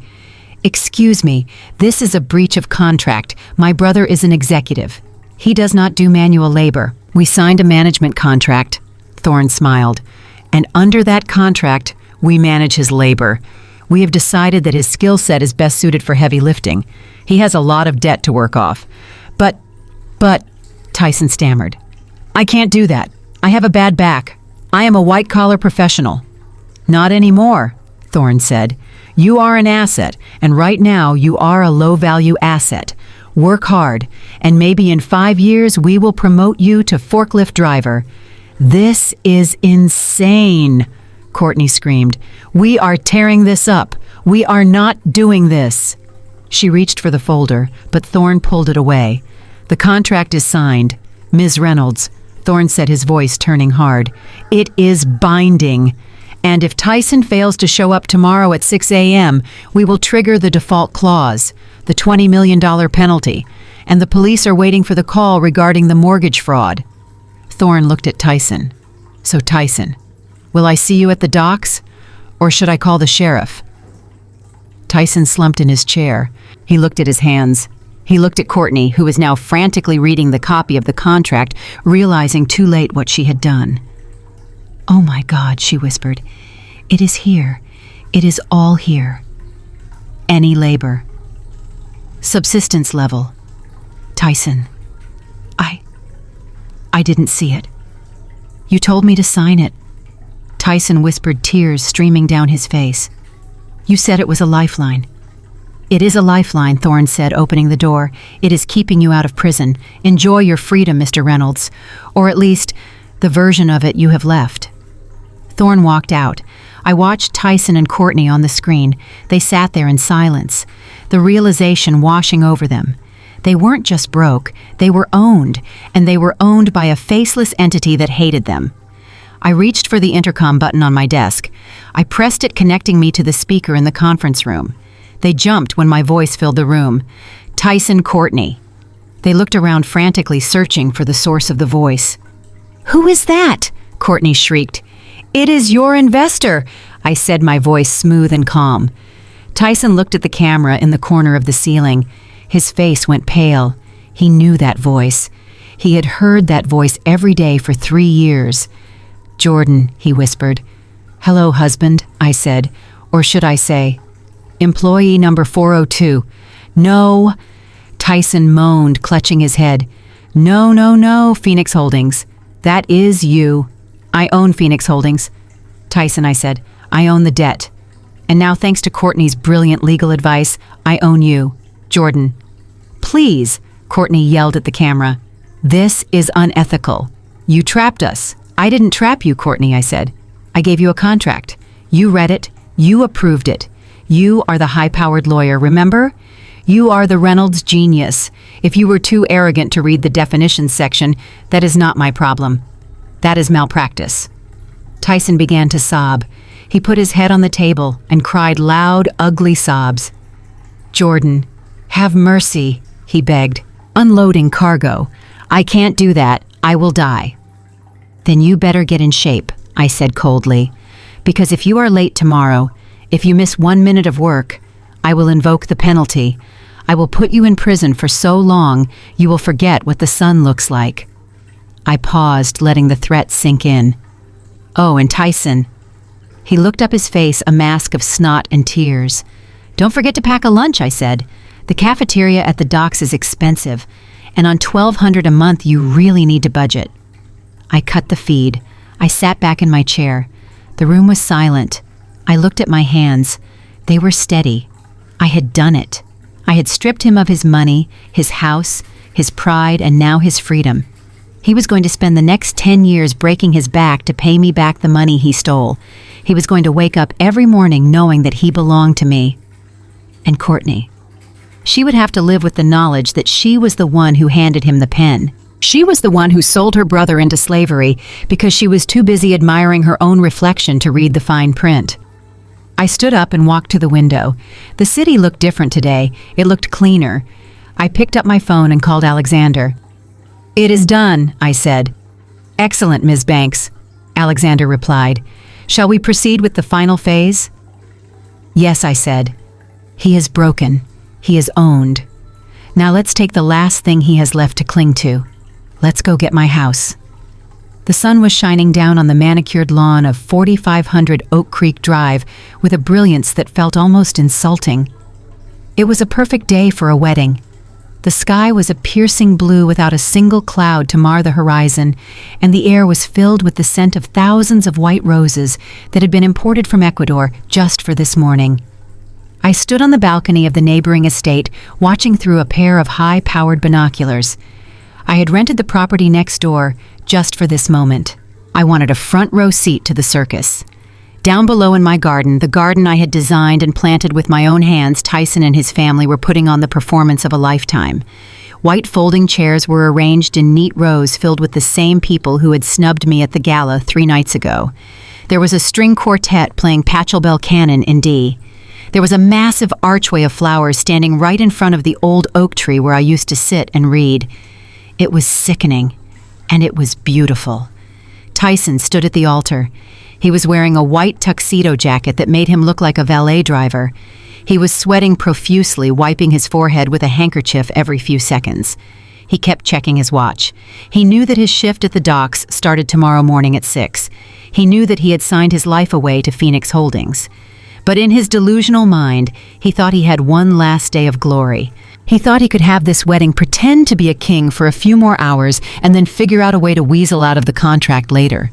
He had no idea that the contract wasn't the end of his punishment. It was just the beginning. The music swelled. The guests turned their heads. Kayla walked down the aisle. She was wearing a dress that looked like it cost more than most people's college tuition. It was tight, strapless, and covered in crystals. She walked with a strut that said, "I won." She looked at the house, the sprawling stone mansion behind the altar, with a possessive greed that made my skin crawl. She thought she was marrying into a dynasty. She thought she was the new lady of the manor. She reached the altar. Tyson took her hands. I zoomed in with the binoculars. I could see Wanda in the front row, dabbing her eyes with a lace handkerchief. I could see Courtney sitting next to her, looking around nervously, as if she expected the FBI to jump out of the bushes. She was still trying to process the fact that she had been demoted to the basement at her law firm, but she was here trying to keep up appearances, trying to pretend that the Reynolds family was still untouchable. The officiant, a man with a booming voice, began to speak. "We are gathered here today to celebrate the union of Tyson and Kayla," he announced. "A union of love, ambition, and destiny." Destiny? That was a funny word for it. I lowered the binoculars and picked up my walkie-talkie. "Alexander." "Are they in position?" I asked. Alexander's voice came back crisp and clear. "The units are at the gate, Ms. Banks. We are just waiting for your signal." I looked down at the couple. They were exchanging vows now. "I promise to stand by you in sickness and in health." Tyson lied, his voice shaking. "For richer or for poorer?" "Especially for poorer," I whispered to myself. Kayla was saying her vows now. Her voice was high and breathy. "I promise to be your partner, to build a home with you in this beautiful sanctuary," she said, gesturing to my house. "To love you forever." The officiant smiled. "May we have the rings?" he asked. The best man fumbled in his pocket and produced 2 gold bands. Tyson took the smaller ring. He held Kayla's hand. He looked into her eyes, trying to block out the reality of his looming slavery. With this ring, he began sliding the metal onto her finger. I pressed the button on the walkie-talkie. "Now," I said. The sound was instantaneous. From the long driveway leading up to the estate came the wail of sirens. Not one siren. 10. The guests turned in their seats, confusion rippling through the crowd. Blue and red lights flashed against the stone walls of the mansion. A convoy of police cruisers and black SUVs tore up the gravel driveway, skidding to a halt right on the edge of the lawn. The music stopped. The string quartet lowered their instruments in horror. Tyson dropped the ring. It rolled across the grass and disappeared under the flower arch. "What is going on?" Kayla shrieked, looking at the police cars. Car doors flew open. Uniformed officers stepped out, their hands resting on their holsters. Behind them came men in dark suits carrying clipboards. Marshals. A man with a megaphone stepped forward. "This is the sheriff's department," he boomed, his voice echoing off the house. "This is an unlawful gathering on seized property. Everyone needs to remain where they are." Wanda stood up screaming. "Seized property! This is my son's house. You can't do this. It is a wedding." Courtney jumped up, pushing past her mother. She marched toward the police, her face red with indignation. This was her moment. She was going to use her legal authority to shut this down. "Excuse me," Courtney yelled, waving her finger at the sheriff. "Do you have any idea who I am?" "I am Courtney Reynolds. I am a senior attorney at Miller & Associates. My husband is a judge. You are interrupting a private ceremony on private property. I will have your badges for this." The sheriff didn't even blink. "Ma'am, step back," he ordered. "We are executing a federal seizure warrant and an arrest warrant." "Arrest warrant," Courtney faltered. "For who?" "Tyson Reynolds," the sheriff announced, pointing a finger at the altar. Tyson tried to run. It was a pathetic attempt. He took 2 steps toward the back of the house before he tripped over Kayla's train and face planted into the grass. 2 officers were on him in seconds. They hauled him up grass stains, smearing his white tuxedo. They slammed him against the flower arch, causing white roses to rain down on his head. "You are under arrest for mortgage fraud, bank fraud, and grand larceny." The sheriff read his rights. "You have the right to remain silent."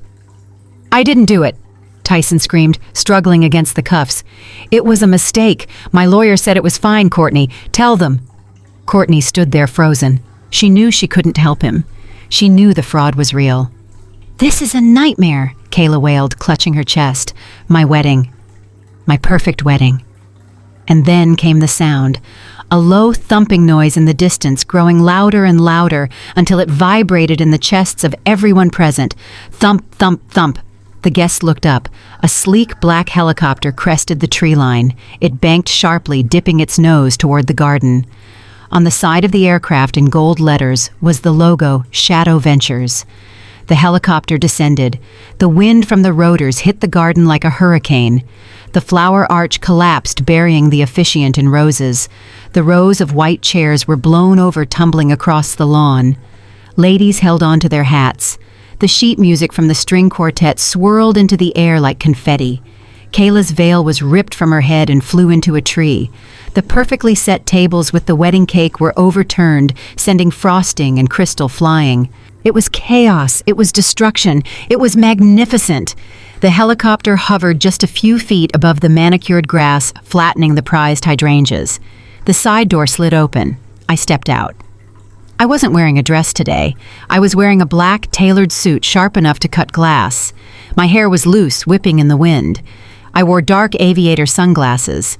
I jumped down from the skid onto the grass. The rotors began to slow, but the wind still whipped around me, making my jacket billow like a cape. I walked toward the altar. The police officers stepped aside, parting like the Red Sea. They knew who I was. I was the one who signed their checks today. Courtney stared at me. Her mouth was hanging open. She recognized the helicopter. She recognized the logo. And now she recognized me. "You," she whispered. I walked past her without a glance. I walked straight up to Tyson, who was cuffed and held by 2 deputies. He looked at me. He looked at the helicopter. And then he looked at the house. "Jordan," he whimpered. "Hello, Tyson," I said, my voice calm but amplified by the sudden silence of the crowd. You ruined my wedding," he sobbed. "Why? We had a deal. I signed the contract. I am going to work tomorrow." "Why did you do this?" "Because I said taking off my sunglasses and hooking them into my pocket. The contract was for your labor, Tyson. It wasn't for the house." I turned to the sheriff. "Sheriff, is the eviction notice served?" "Yes, Ms. Banks," the sheriff said, handing me a clipboard. "The property has been seized. All occupants have been formally trespassed." I took the clipboard. I looked at the crowd of stunned guests. "Get off my lawn," I said. Nobody moved. I said, "Get off my property," I yelled, my voice cracking with the force of my command. The guests scrambled. People were tripping over chairs, running toward their cars, abandoning the wedding gifts and the half-eaten appetizers. Courtney tried to stand her ground. "You can't do this, Jordan," she screamed. "We have rights, squatters' rights. We have lived here for 3 years. You lived here as guests, Courtney," I said, stepping closer to her. "Guests of a limited liability company that I own. And your lease was terminated the moment Tyson tried to use my property as collateral for his gambling debts." I turned to Kayla. She was sitting on the ground crying into her ruined dress. "And you," I said, looking down at her. "The upgrade. How does it feel?" "Kayla, does he look like a king now?" Kayla looked up at me, her mascara running down her face in black streaks. "You are a monster," she hissed. "No," I said, leaning down so only she could hear. "I am a businesswoman, and you tried to steal from the wrong firm." I stood up and turned back to the sheriff. "Take him away," I said, pointing at Tyson. "Wait!" Tyson screamed as they dragged him toward the squad car. "Jordan, please, the contract. The $5 million. If I go to jail, I can't work. I can't pay you back." I smiled. "Oh, don't worry about that, Tyson," I said, walking along beside him as he was dragged. "The contract has a clause for incarceration. While you are in prison, your debt accrues interest. And when you get out, however many years that takes, you will still owe me. You will work for me until the day you die." He screamed. It was a primal sound of despair. They shoved him into the back of the car. He slammed his face against the window, looking out at me with eyes full of terror. Wanda tried to run to the car. "My baby! Don't take my baby!" An officer held her back. "Ma'am, you need to leave the premises or you will be arrested for trespassing too." "But I have nowhere to go," she wailed. "He kicked us out." I watched them. The Reynolds family. Broken, humiliated, homeless. I turned back to the house. My house. It stood there majestic and tall, the stone facade gleaming in the sun. It had witnessed my tears. It had witnessed my silence. And now it was witnessing my victory. I walked up the steps to the front door, the door I had been thrown out of 3 nights ago. I reached into my pocket and pulled out the key. The key I had kept. I unlocked the door. I turned back to look at the wreckage of the wedding one last time. The overturned chairs, the ruined cake, the police cars driving away with my husband. Courtney was standing by her car on the phone, probably calling a lawyer who wouldn't answer. Wanda was sitting on the curb, weeping. I didn't feel pity. I felt clean. I stepped inside and closed the door. The silence of the house wrapped around me. It smelled of Tyson's cologne and Kayla's cheap perfume, but that would fade. I would hire cleaners. I would burn the furniture. I would scrub every trace of them from these halls. I walked to the kitchen. I opened the fridge. It was empty, just like I had left it. I laughed. I picked up my phone and dialed Alexander. "It is done," I said. "Congratulations, Ms. Banks," Alexander said. "The transfer of title is complete. The fraud charges are filed. He is in the system." "Good," I said. I walked to the living room and looked out the window at the garden. The helicopter was preparing to take off. I watched it rise into the blue sky. I was alone, but for the first time in 3 years, I wasn't lonely. I was free, and I was rich, and I was the winner. The helicopter blades slowly spun to a halt as the police cars drove away with Tyson screaming in the back seat. The noise of the sirens faded, leaving a ringing silence in the garden. The guests were gone. The staff was fleeing. It was just me standing on the ruined lawn and the 3 women left behind. Wanda, Courtney, and Kayla. They looked like survivors of a shipwreck. Wanda was sitting on the curb, her fake fur coat covered in grass stains. Courtney was frantically typing on her phone, her face a mask of panic. Kayla was standing by the overturned wedding cake, picking frosting off her crystal-covered dress. I walked over to the helicopter.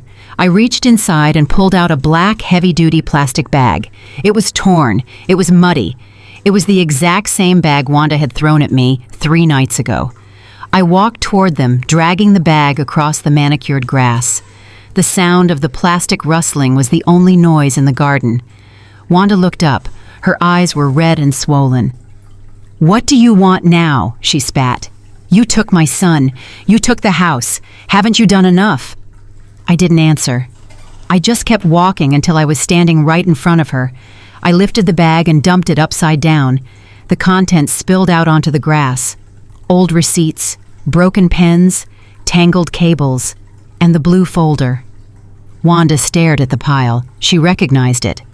I kicked the pile with my designer boot. "Do you remember this, Wanda?" I asked, my voice soft but deadly. She looked away. That is the trash I gave you." "No," I corrected her.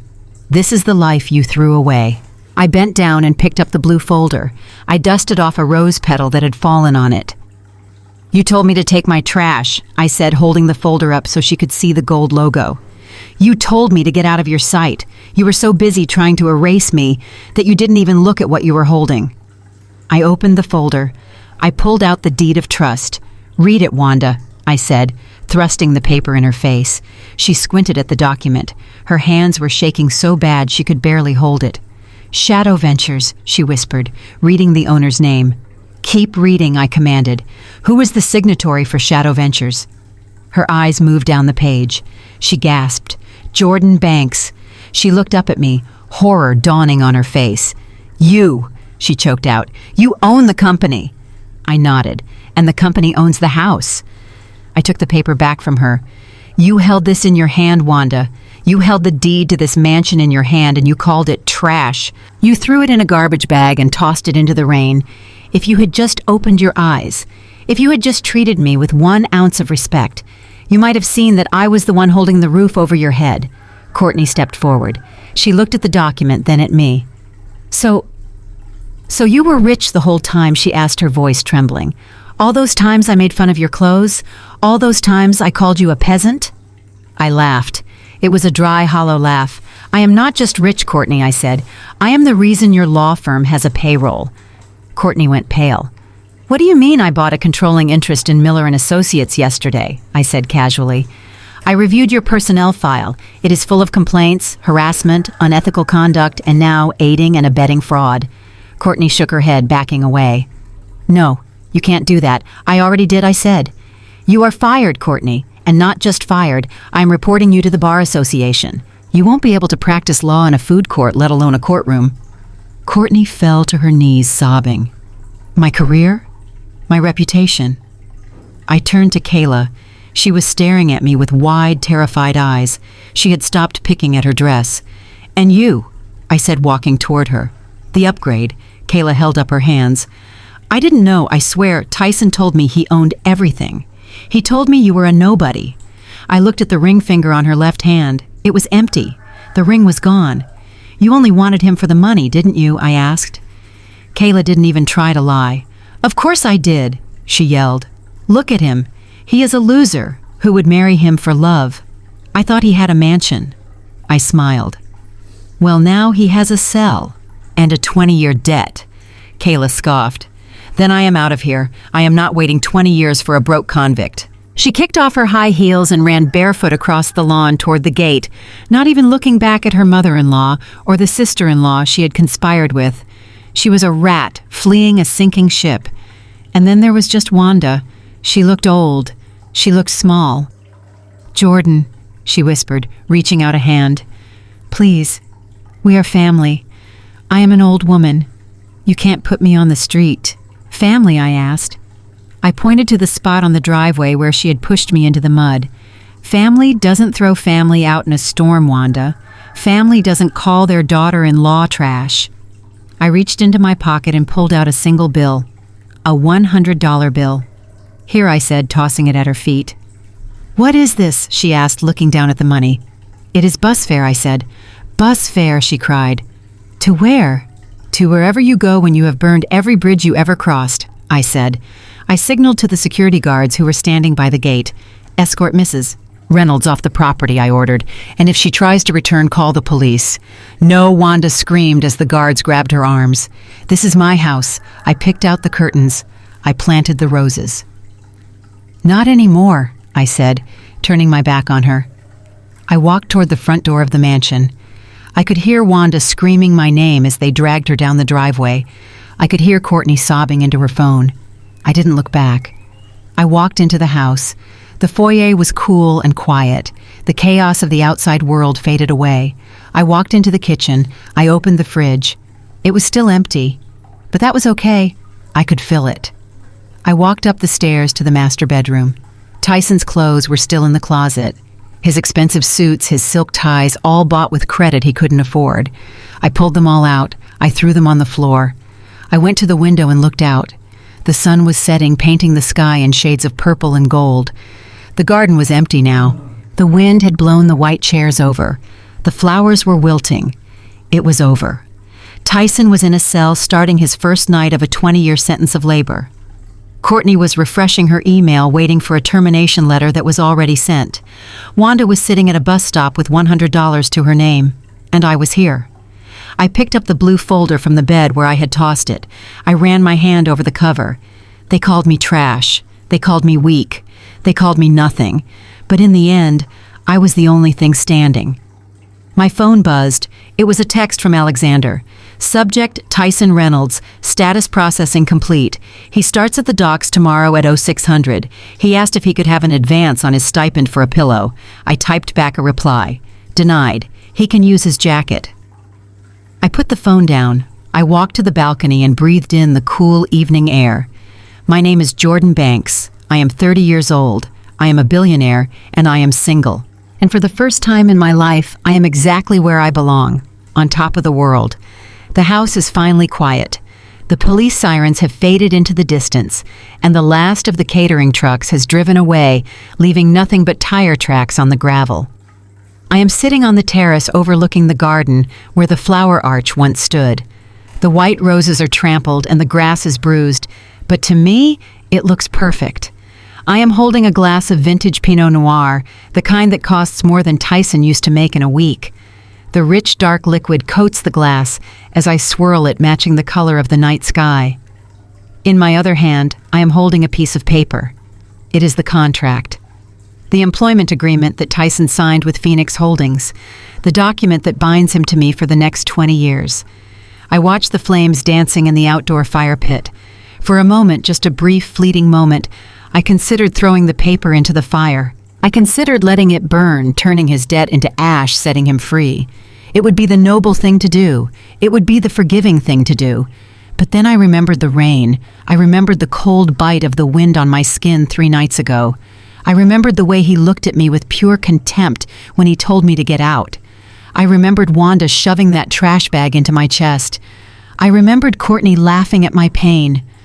I folded the paper neatly and slipped it into my pocket. No, I am not going to burn it. I am going to frame it. I am going to hang it in my office right next to my diploma. It is not just a contract. It is a trophy.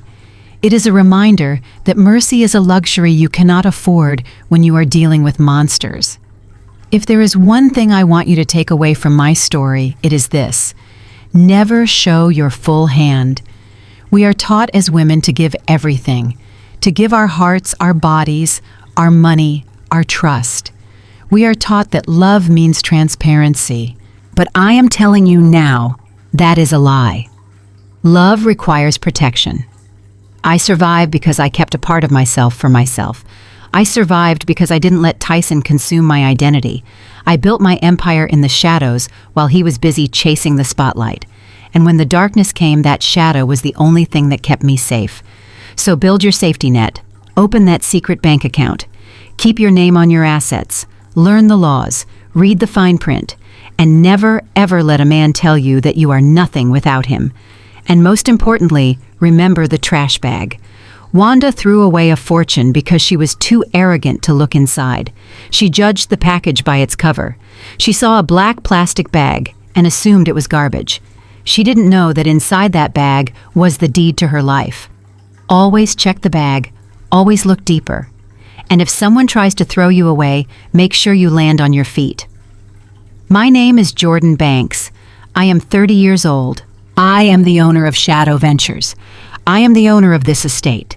And I am the woman who turned her tragedy into a triumph. Thank you for listening to my story.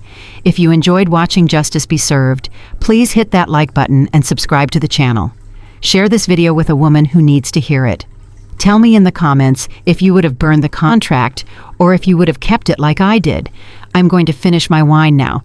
Tomorrow is a busy day. I have a new employee starting at the docks at 6 in the morning, and I want to be there to watch him clock in. Stay strong, stay smart, and always keep a little mystery. Goodbye for now.